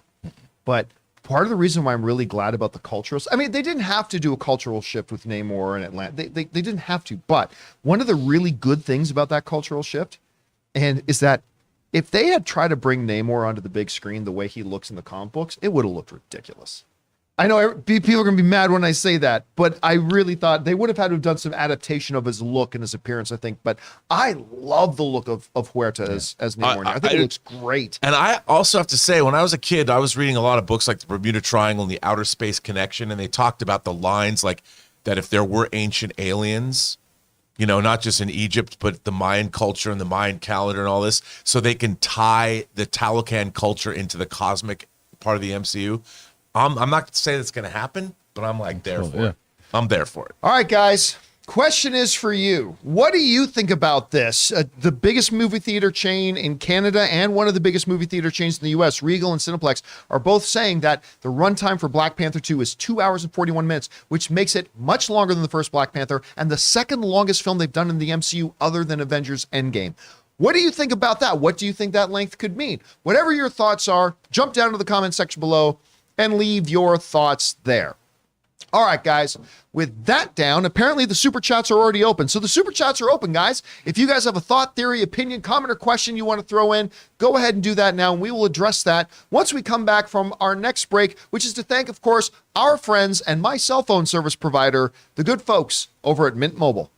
Hey guys, we want to thank the sponsor of today's episode, Mint Mobile. Mint Mobile offers premium wireless starting at just $15 a month. And now for the plot twist. I'm just kidding, there isn't one. Seriously, Mint Mobile just has premium wireless service from $15 a month. There's no trapping you into a 2-year contract or opening the bill to find these crazy fees. There's no luring you in with free subscriptions to streaming services that you'll forget to cancel and be charged full price for. I used to dread opening my phone bill every month because every time I was opening it, it was like playing roulette. I never knew what the actual price was going to be, and it always seemed to get higher. But not with Mint Mobile. Mint Mobile gives you the best rate whether you're buying for one or a family, and at Mint, families start at 2 lines. All plans come with unlimited talk and text, plus high-speed data delivered on the nation's largest 5G network. And if you're worried about the complication of switching things over, don't. Use your own phone with any Mint Mobile plan and keep your phone number along with all your existing contacts. So guys, get premium wireless from just $15 a month and no unexpected plot twists at mintmobile.com/Campea. That's mintmobile.com/Campea. Seriously, you'll make your wallet very happy at mintmobile.com/Campea. And thank you to our good friends at Mint Mobile and Ryan Reynolds for sponsoring this episode of the John Campea Show. Okay, guys, with that down, we now throw it over to you, and you guys now dictate what we're going to talk about. We're going to start things off here, though, with our beloved channel members. So, Ray, what do we got from the channel members? All right. Isaiah S. writes, will Black Panther be the next big OMG moment for Marvel, as in an end credit character reveal or any other huge info drop during the film? I'm with Rob. I need more world building. I really don't know. I mean, right now, they seem to be in this phase where their stories are pretty self-contained. And with everything that they dealt with the loss of Chadwick Boseman and trying to build a movie around that, I don't know that I see them making this movie the one that's then going to branch out and connect all of the MCU at this point. So my guess is right now is that they're going to keep it a little bit more self-contained to the story they're telling. Rob, what do you think? I don't know, man. I think they're going to have to go big because remember, we met T'Challa and T'Chaka too during Civil War. Yeah, but that was a big multi-character movie. I think right? I think that's what we're waiting for. I think that's what they're going to do. This is going to blow. I think this is going to blow open the MCU. It's the end of Phase 4. It's going to leave us with a huge cliffhanger of some kind, and the world will be the geopolitical situation of the MCU is going to be altered. All right, what's next? Kelly Rhodes writes, what if the real Sharon has been replaced by a Skrull? Totally possible. I mean, right now we're going to find out. Somebody around here has read the script to that series. So we're going to find out some people are. That's a possibility. I hope not, because I loved that character turn. So I hope they don't sully that. All right, what's next? The antagonistic Anonymous writes, John, if Doctor Doom does show up in Black Panther post-credit, not only would that be the loudest pop, but would this Doom know Fantastic Four?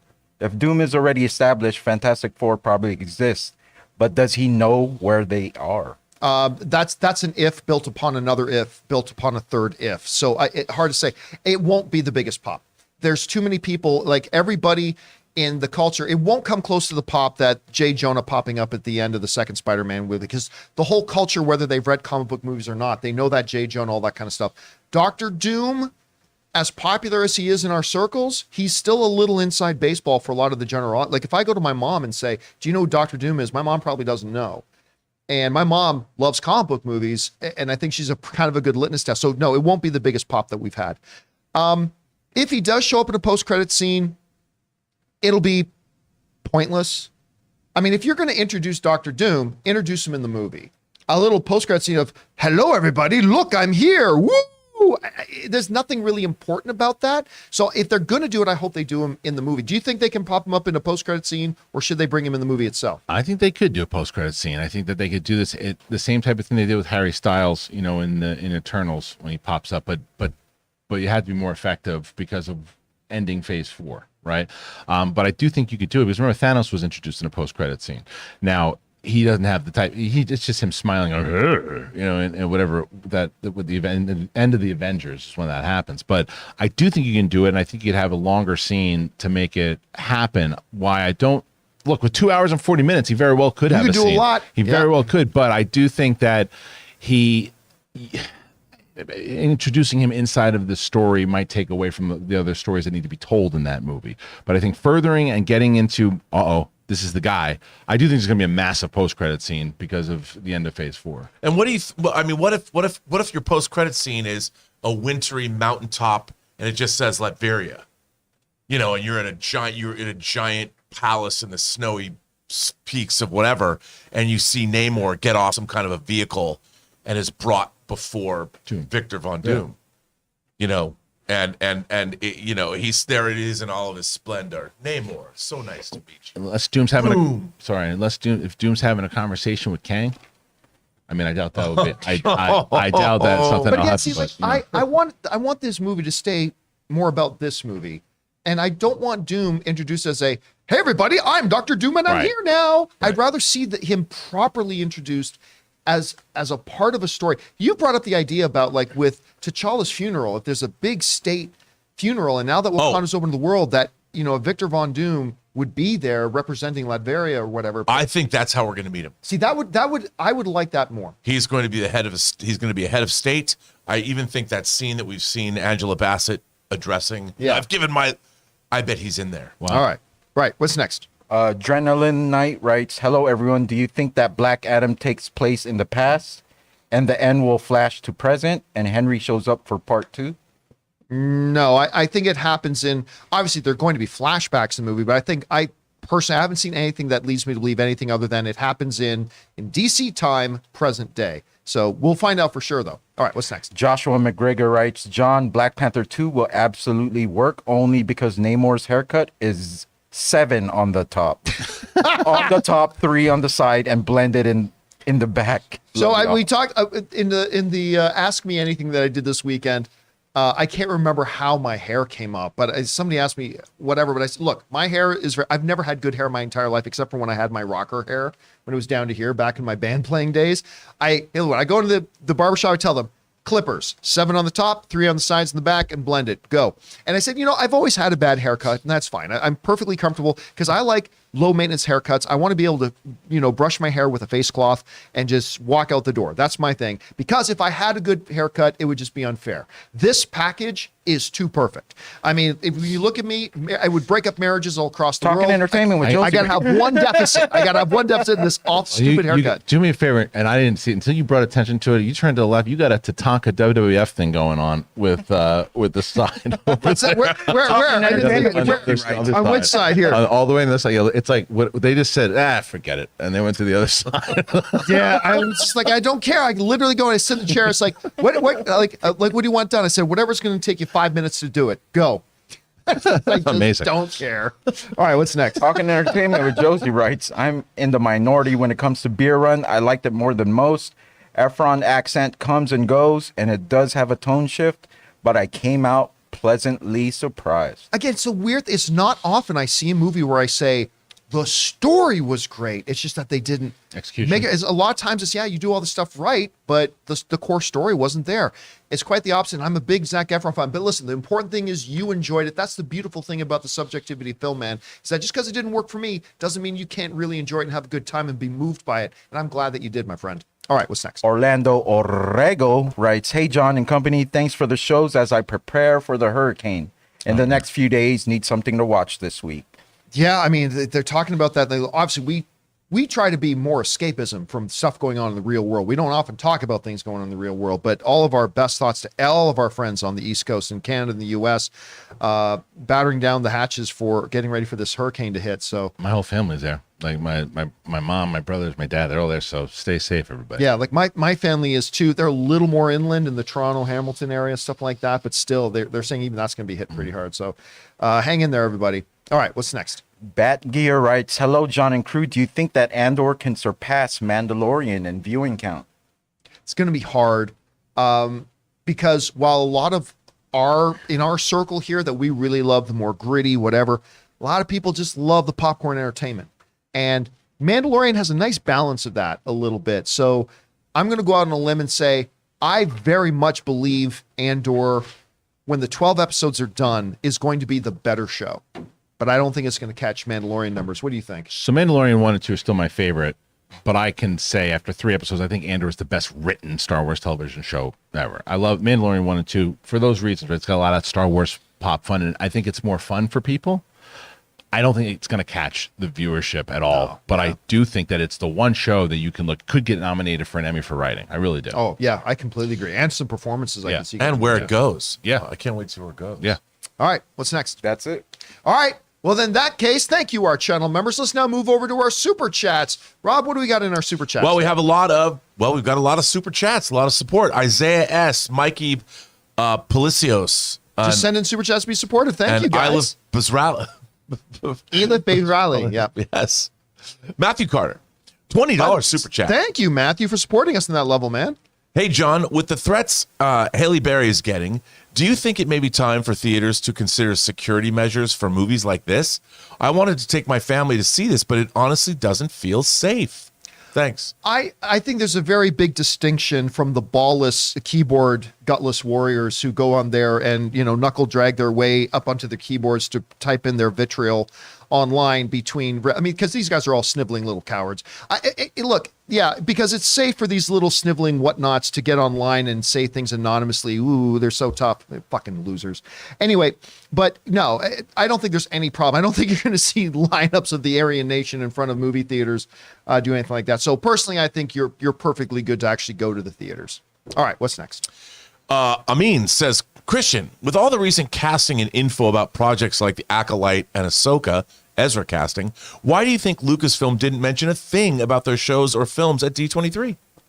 Baffling. They did mention some stuff on their shows. I mean, they mentioned they pushed Andor and Mandalorian, obviously, because those are the shows that are coming out next. They didn't show a lot of the Ahsoka stuff that they showed at Celebration, which I thought was weird. I thought they should have given the D23 audience the same thing they gave the Celebration audience, and maybe even more of the casting stuff that had just been leaked the day prior, and I thought they were going to bring that out. The Acolyte stuff is baffling to me. Now, we keep getting reports every other Thursday that somebody else gets cast in this thing. They mentioned their lead on the red carpet at Comic-Con. They don't mention it at D23, and they don't mention it at Celebration. Now, I'm not telling you have to do a full report and start showing pictures. You just say, we have another show, The Acolyte, which you'll be seeing in 2024 or at some time in 24. Just mention it. You don't have to even if you don't mention cast. So I thought it was pretty odd. They did talk about some of their shows for sure. I think their strategy at cons, Lucasfilms, is pretty bad, to be honest. Their strategy, not a lot of the presentations are pretty fun when they do them the right way when it comes to like Filoni and Favreau, but I think they could be doing it better. Yeah. All right. What's next? Quality not included. Actually, pardon me. The Incredible Hulk sends in a super chat and says, Bucky and Steve love and Sharon not banging evil Sharon. Sure. Whatever. All right. What's next? Quality not included says, thoughts on the Bourne films? Your shaky cam comments were interesting. Yeah, I wasn't huge on the first Bourne film. To me, the Bourne films got better, although it starts off great. I love the movie that starts first, a boat in the middle of the ocean finds just some random guy floating in the middle of the ocean. That sort of setup for a movie is great for me. And I thought that was a series that got stronger as it went until they got to Jason Bourne versus Facebook. In the last one they did. That was just bad. But the first three I really like. I have to say that the Bourne Supremacy, Paul Greengrass, what he did, he's not just doing shaky cam. He's using a lot of quick cuts. It was shot for that. If you look at that, especially Bourne Supremacy, I thought he transcended what was being done in action cinematography because there's so many cuts. The geography, however, you never lose it. As fast as that stuff's being in the cut. first film you did a little bit. No, but that's different director. Yeah. That was Doug Liman. Right. But the second and third Bourne movies, it was Paul Greengrass taking over. He created a new style that isn't just shaky cam, where he shot all the coverage he needed to get away with that. They tried to duplicate that in the Bond film Quantum of Solace. It didn't work because they didn't shoot it that way. But if you go back and you watch Bourne Supremacy, as faceted as it is, it's an astonishing achievement in action cinematography, I think. All right, what's next? Blake62 says, Christian, you didn't bring Leaf Blower Guy. He's my favorite pundit. Good to see you, man. You know what this means. I have no idea what he's talking So about. when I was doing the Mandalorian, I would do the Mandalorian reviews in my at my place, my office, and it was 9 a.m. Every Wednesday morning when I did it, it's a leaf blower guy, and it was as if he was right next to me, man. And like so much so that they animated it, and I got to send it to you because like they show it, and it's like I said, why don't you just have the Mandalorian fight the leaf blower at this point? And the guy put the Mandalorian and the leaf blower fighting each other, and it's hilarious. But the guy shows up every Wednesday when I'm doing my a show. I mean, without fail, he's got to been on the show at least 15 times. Are you using OBS at this point Yes. yet? Okay, so in OBS, sorry, a little tech talk here. Yes. Because when we were doing the show in my house still, Yeah. I literally had 3 feet from me an air conditioner on full blast, Yeah. and the audience never heard it. If you go into your main mic and go to the filters, there's a noise. Oh, I know. Oh, you found it? It does nothing to the leaf blower. He Because blows I right do that. through I do that for the air conditioning. It does nothing for the leaf did blower. not work with the leaf blower. The leaf blower is a mutant. It has an infinity stone of its own. All right, what's next? Russell Amador says, the thought of Shuri as Black Panther is fair based on the comic lore, but come on now. Damn it. Crown M'Baku, and let's call it a day. Fingers crossed that's also something waiting for us. Look, I was actually talking to Rob beforehand. Like, I think there's a lot of different things they could do in this movie. A lot of different things. The one thing that I think would be a mistake is to make Shuri the Black Panther. Because, remember, the comics are the comics, the movies are the movies. In the movies, she's a lab rat. That's where she's happy. She does not have fighting skills, which we saw in the movie. She puts on her pew-pew gloves, and that's pretty cool. But, like, when you've got... M'Baku to me is the obvious one because he was that close to becoming the king anyway. He is a leader. The nation. He was one of the closest allies to T'Challa. The nation respects him. All that kind of stuff. And if not him, Nakia. I mean, she is experienced with international diplomacy. She is a warrior. She is a fighter. She was T'Challa's queen. That was Okoye, for heaven's sakes, would be a better fit for it. So. While I love Shuri, she is a top 5 favorite MCU character of mine. Shuri is an absolute top 5 favorite MCU character of mine. She should not be Black Panther, but she clearly is going to be. And right now, I think that's a mistake. But Ryan Coogler is Ryan Coogler. And if there's any filmmaker on this world who's going to make that work and make me love it, it's him. So I'm going to take the fact that I hate the fact that they're making Shuri Black Panther, and I do.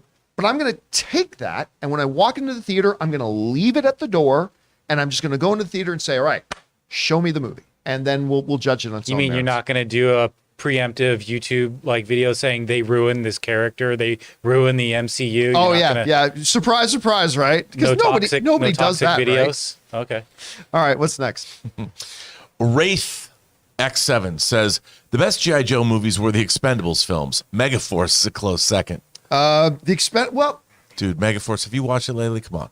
Megaforce. Hey, listen, man, life is like a wheel. It all comes around. Megaforce is the best. Deeds, not words, Rob. We should have it's 40 years old this year. We should do a commentary. We should on do it. we should do a Megaforce celebration. Get Barry Bostwick to come on the show. Don't laugh. His rep I'm not laughing. reached out to me. Because you're serious. I think it was about a year and a half ago. I talked about Megaforce on the show, and his rep actually reached out to me that he had seen what that I had said about. Said, would you like to have? And I just never followed up with it. But Dude, maybe we should do that. It's a 40th anniversary Megaforce celebration right here. All right, what's next? Amin says, I recognize some of the issues, but I've really been enjoying Rings of Power. With 3 episodes to go so far, what do you think is the best part of the show, and what is the worst part? The best part of the show is clearly everything that has to do with Elrond and Durin. Like, if they were just them on the show for 70 minutes every episode, I would love it. Listen, this has been my number one most anticipated show of the last 3 or 4 years. And it took them till episode 5 to give me an episode that I truly loved.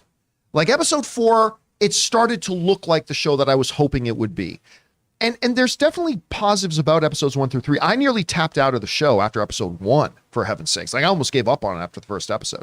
Episode 2 was a bit better. Episode 3 was a bit better. And then episode 4 came around. So it's just, the worst thing about this show is its pacing.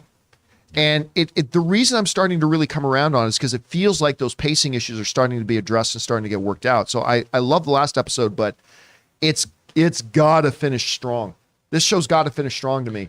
Because if it goes back to being like episode 1 and 2, then I'm going to end up being pretty disappointed in the series. You know what it is? I'm just not. I'm like you. I was really looking forward to this show, and I felt the same way. 1 was a chore. 2 I liked. 3 I actually liked 4 the best. 5 I thought 4 I quite liked. Yeah. 5 I actually thought suffered from a lot of the same pacing. There's stuff I'm not enjoying the Harfoot stuff right now. It's like wrap it up every time they're Even on. in episode 5, like with the songs. Wrap and all it that up. stuff. Oh, I They like. spend See, that's why I started to too like much it. time with the Harfoots. It's like let's get to the dwarfs. And the dwarves are great. because they're fantastic. Everything's going on with them. And I do think the other stuff that they're doing with the war itself and going into Middle Earth is it's great. But I'm you know what it is, John? I'm not. I was watching the episode 5 the other day, and I was 30 minutes in, and I said, I'll finish it tomorrow.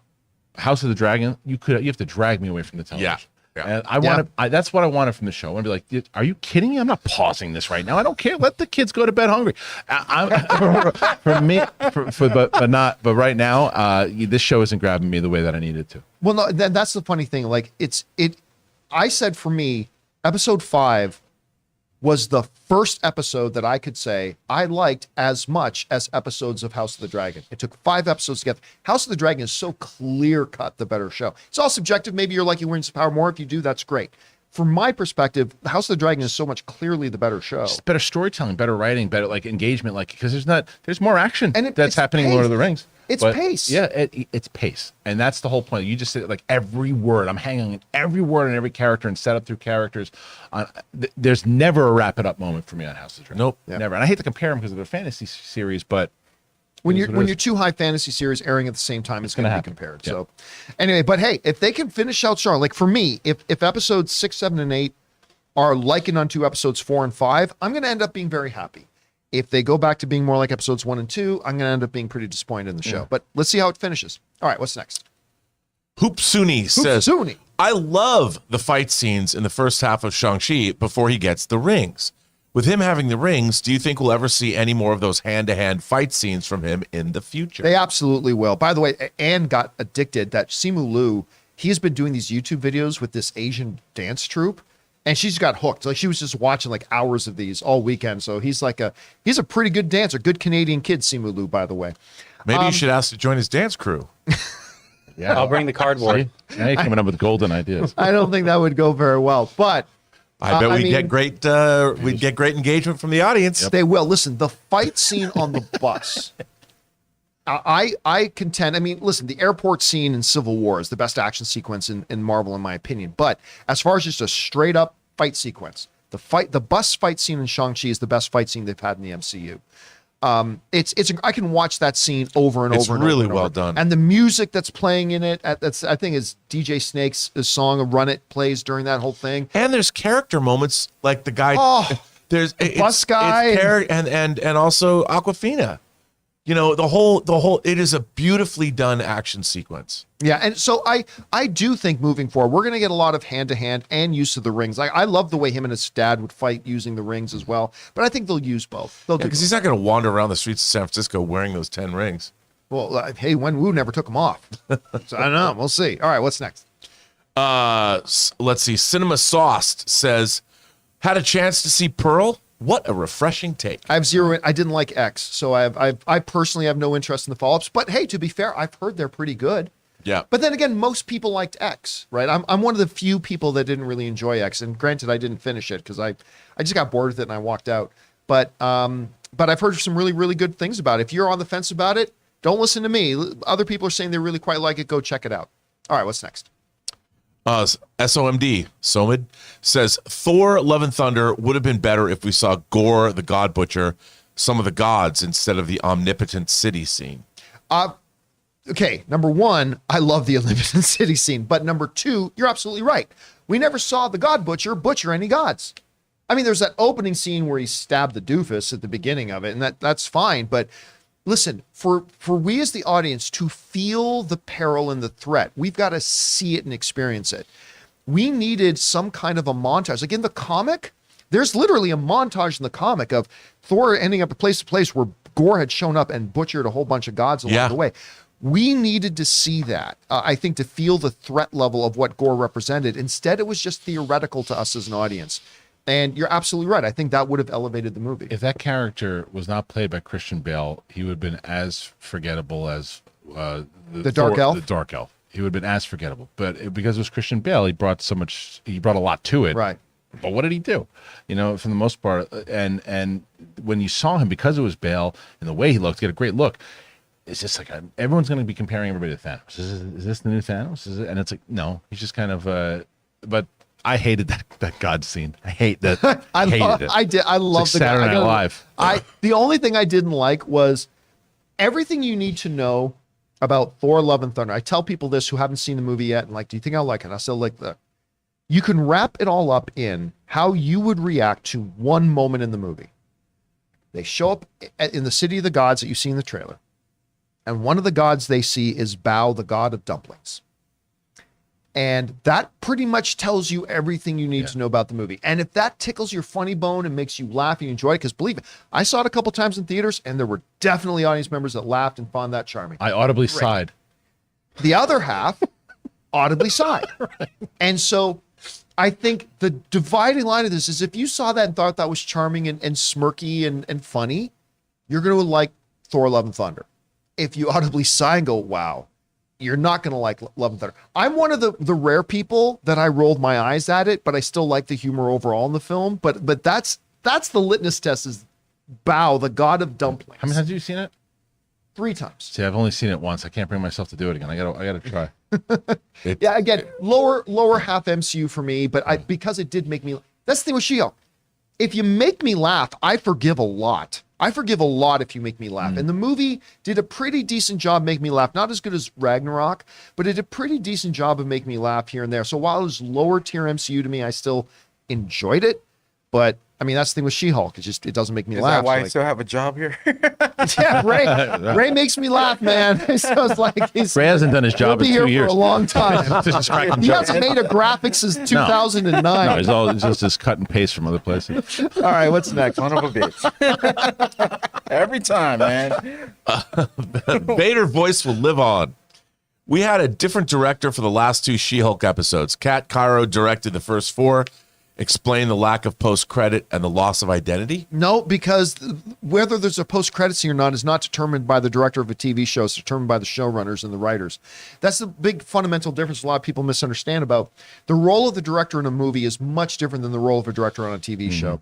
Director in a movie, they're really the buck stops here person. They make most of the creative, if not all the creative decisions and work. But on a television show, it's very different. The show writers, the writers of the show and the showrunners, they're the ones who really make all the big decisions. So a change of director in a TV series, you'll feel a tone shift. Like you'll feel like a different way that maybe the characters are happen to be approaching the material, whatever, you'll feel it a little bit. But as far as whether or not there was a post-credit scene or all that kind of stuff, that has nothing to do with the director. That's all about the showrunners. Good question, though. All right, what's next? Official Friend Zone says, talking about what series can be Game of Thrones level, I would add the upcoming God of War to that list. Everything about the game is perfect. Would you rather them straight up adapt the game's storyline or a prequel sequel to the game? By the way, Official Friend Zone sent in like a $20 super chat. Thank you so much for that, man. Appreciate that. I look, I want them to make the game storyline their baseline and then adapt where they need to adapt to elevate the material for a different medium. But because that's the thing, I fell in love with this game. I watched like the 12-hour, I literally sat down and watched the whole 12-hour cutscene of this thing for the whole story progression of it. And it's fantastic. I mean, it's not quite Last of Us level, but it's absolutely fantastic. So yeah, use that as your baseline. I don't want to see prequel nonsense. I'd say take it from with Loki and all that kind of stuff and then move forward from there. That's what I want to see. All right, what's next? Jedediah Elias says, I get why Moon Knight is lower on the MCU rankings, but really resonated with me, especially the last 2 episodes in regards to mental health and self-care. I can't wait for season 2. I mean, here's the thing. First of all, if that's the glorious thing about all entertainment and art is that it's subjective. It hits us all in different ways. And if this was, listen, a lot of the ones, maybe the ones I have lower on the list, whether it's Hawkeye or She-Hulk, for some people, that is the most moving, wonderful, entertaining stuff to them. And that's the great thing about the art. As far as, listen, I love the fact that they were addressing mental health issues and stuff like that. But just because you bring the issue in doesn't mean you execute it well.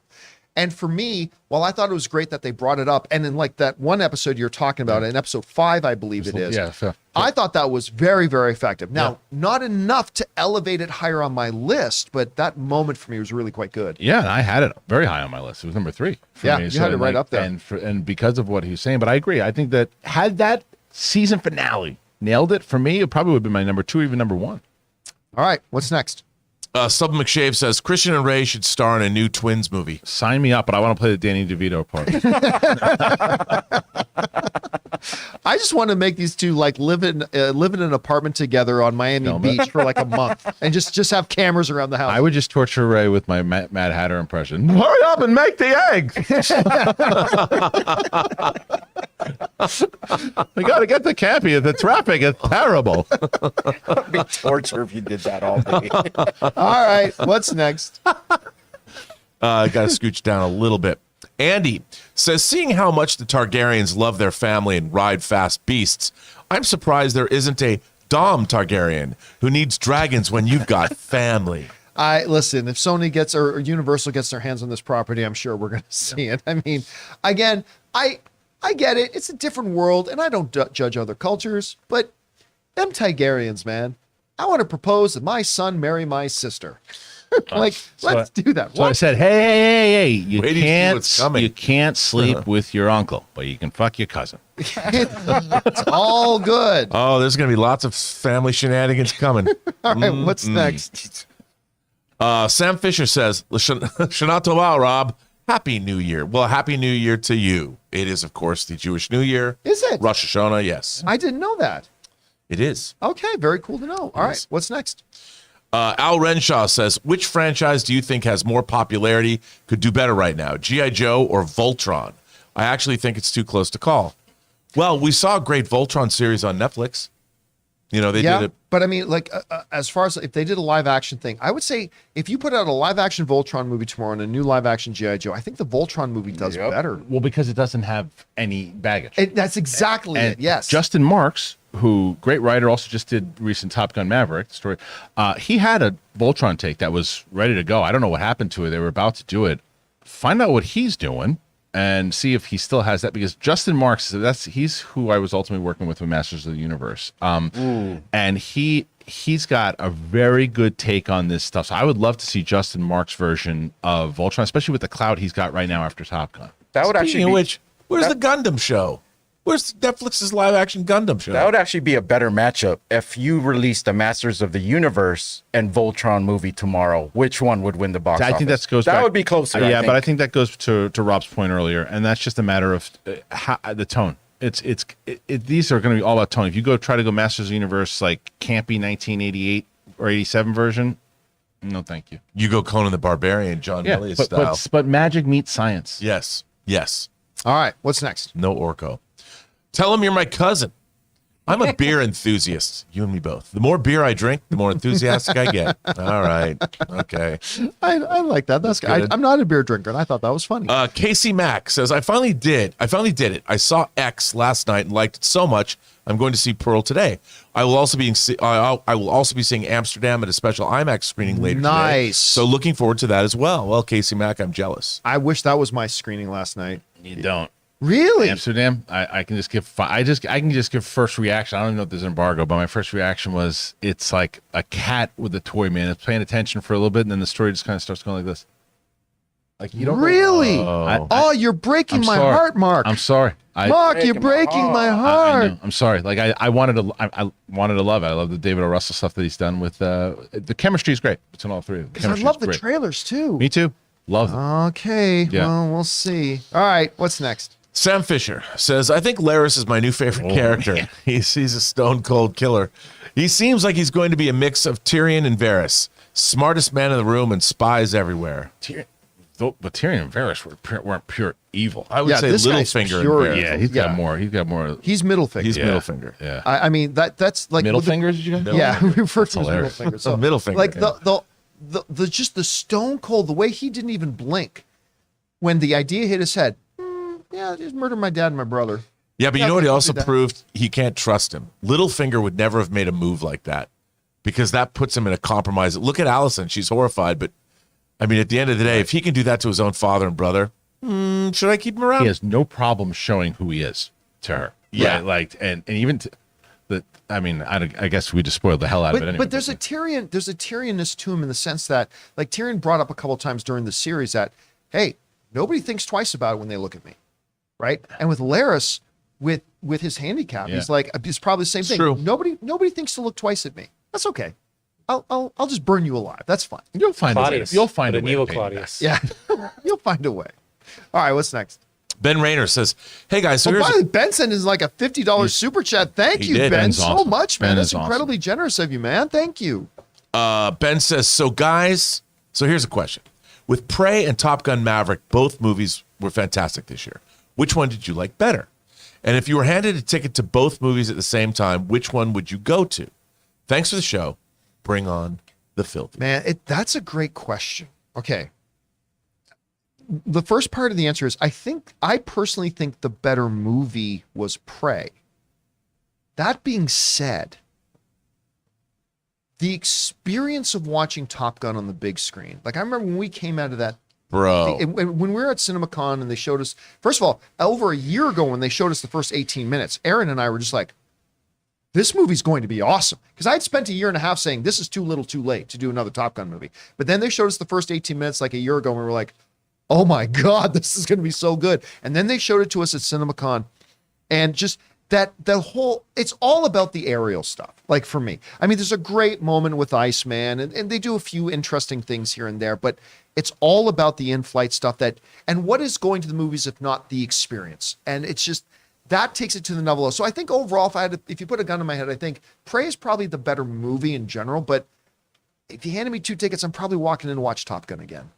Well, I agree. The Predator franchise hasn't exactly led me down the yellow brick No, it road has not. lately. Yeah. So I would have gone to Top Gun if only because my curiosity for the film, 36 years later would be good.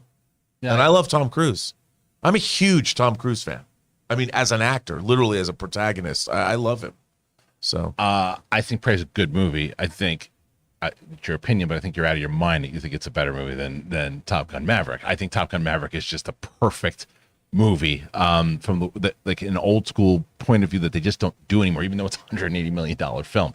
But Prey was really good. Prey was there. And what I loved about Prey, I loved that they went what we were just talking about before with Terminator. They went back to basics. Yep. It's a small film, Yeah. and they just focused on the story and they focused on that scary. Where is he? Like loved that. There's just something really special about Top Gun Maverick's my favorite movie of the year, hands down, and maybe one of my favorite movies in the last 5 years. All right, what's next? the Death Star trench run at the end. Yep. Andy says, do you think Black Panther 2 will have a Chadwick Boseman style MCU opening like they did for Black Panther on Disney Plus when Boseman died? I would be surprised if they didn't. I mean, they did something similar like that after Stan Lee died. They did the big Marvel opening where it was all just Stan Lee images. they really do use that opening in multiple ways to kind of pay tribute. So I'm just going to say I'll be surprised if they don't. So yeah, I'm expecting that. They don't have to, but I'll be surprised if That was really good when they did that, though. the Stan Lee one. The Chad Boseman. Oh, the Chad Boseman. Yeah, both of them. Yeah. Yeah. They were both such a classy move. All right, what's next? No Country for Old Sam says, Rob, I recently saw Possession for the first time. I am disturbed and obsessed. Which one is that again? Possession is 1981 Andrei Zulewski movie that stars Sam Neill and Isabelle Adjani. And it starts out, it's set in Germany, and it's about a marriage. Sam Neill and Isabelle Adjani are married, and their marriage is going to shit. Not everything is as it seems. And the final reveal, I'm not going to say what it is. I'm just saying it. It's definitely something that you will not forget it anytime soon. All right. But it also has one of the great. If you want to see a great bit of acting. There's a sequence with Isabelle Adjani just screaming in a subway that you'll never forget when you see it. Just because it's the acting is insane. All right, what's next? Jedediah Elias says, only worry about Black Panther 2's runtime if it will cut between past and present like Eternals did. Eternals was very uneven and hard to follow at times. Hopefully the MCU has learned from its mistakes. I certainly never found Eternals hard to follow. I didn't. I thought their time jumping was pretty well delineated and made pretty obvious. I love that. I would have watched it for another half an hour. I think it was too short. I really enjoyed that movie. I know I'm one of the Dude, I love it. No, love that movie. I liked the movie. Rob liked it more than I did, but I liked the movie. And then I remember when I had to fly home to Canada recently, I decided to pop it on because it's a long flight. Yeah. So I popped it on again, and I land. I'm like, no, that's a damn good movie. I liked it. Yeah, a lot. I think it's really, really good. And very different. Very different. Yeah. Problem All right, I what's had with next? Eternals was just the focus in that there's two villains to focus on. It was like, okay, what's going on where? I mean, they were pretty. Listen, the one thing, what was the name of the race they were fighting against? The Deviants. The Deviants. The main Deviant dude. Yeah. That definitely was the weak link, I think, agree. in the movie, I agree. 100%. But other than that, I thought they did a really good And job. Angelina Jolie, underrated performance in that, because when I saw her cast in that movie, I was like, you're just not gonna pay attention because Angelina Jolie in a Marvel movie. She just stepped back and let everybody else like, this is not about me. And when it was time for her to shine, she did, and it was the reason why she's as good of an actress as she is a movie star. Yeah. Great ensemble cast, too. Yeah. Yeah, it was terrific. All right, Gemma Chan. what's next? Josh Becker says, I'm seeing Amsterdam early tonight. I'm jealous again. I am very excited. I mean, now I'm nervous because Christian says I might not like it, but I'm still excited. Still excited. All right, what's next? Kay the Specialist says, sup? How will the civilians of the MCU get to the point that they're mean and hate? They're mean and they hate toward mutants. Also, Colossus 100% confirmed in Deadpool 3. Thanks, Feige.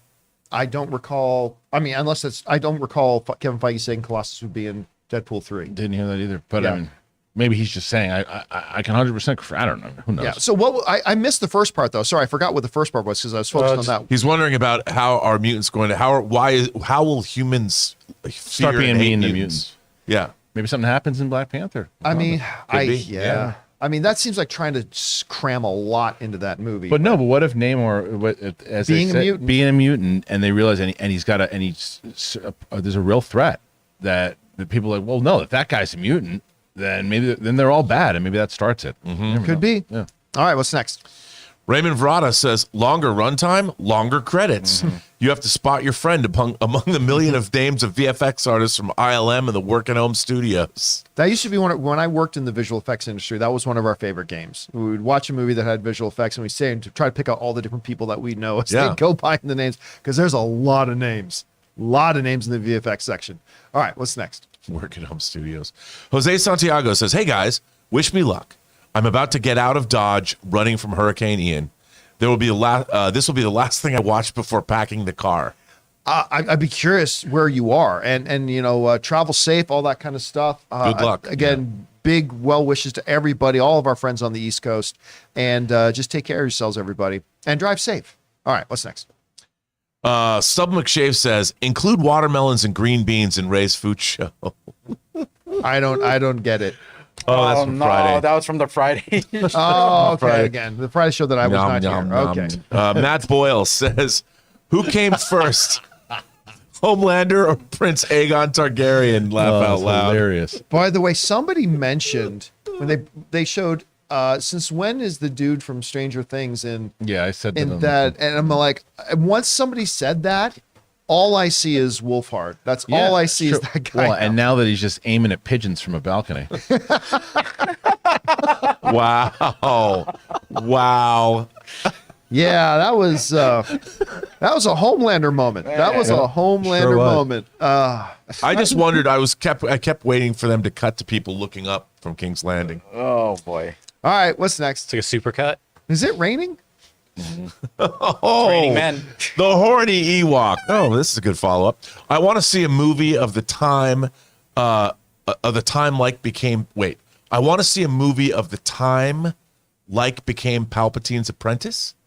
I think maybe when someone became The time. Yeah. I keep thinking Morris Day became Oh, Palpatine's apprentice. Maybe it's the time that Palpatine became an apprentice. Yeah, that could be. Yeah, because I mean, look. Well, then we get into Plagueis stuff and everything. Yeah. Well, that's what I'm saying. You and I have talked about the Darth Plagueis novel at nauseam. ad nauseum. Do you think they could adapt that?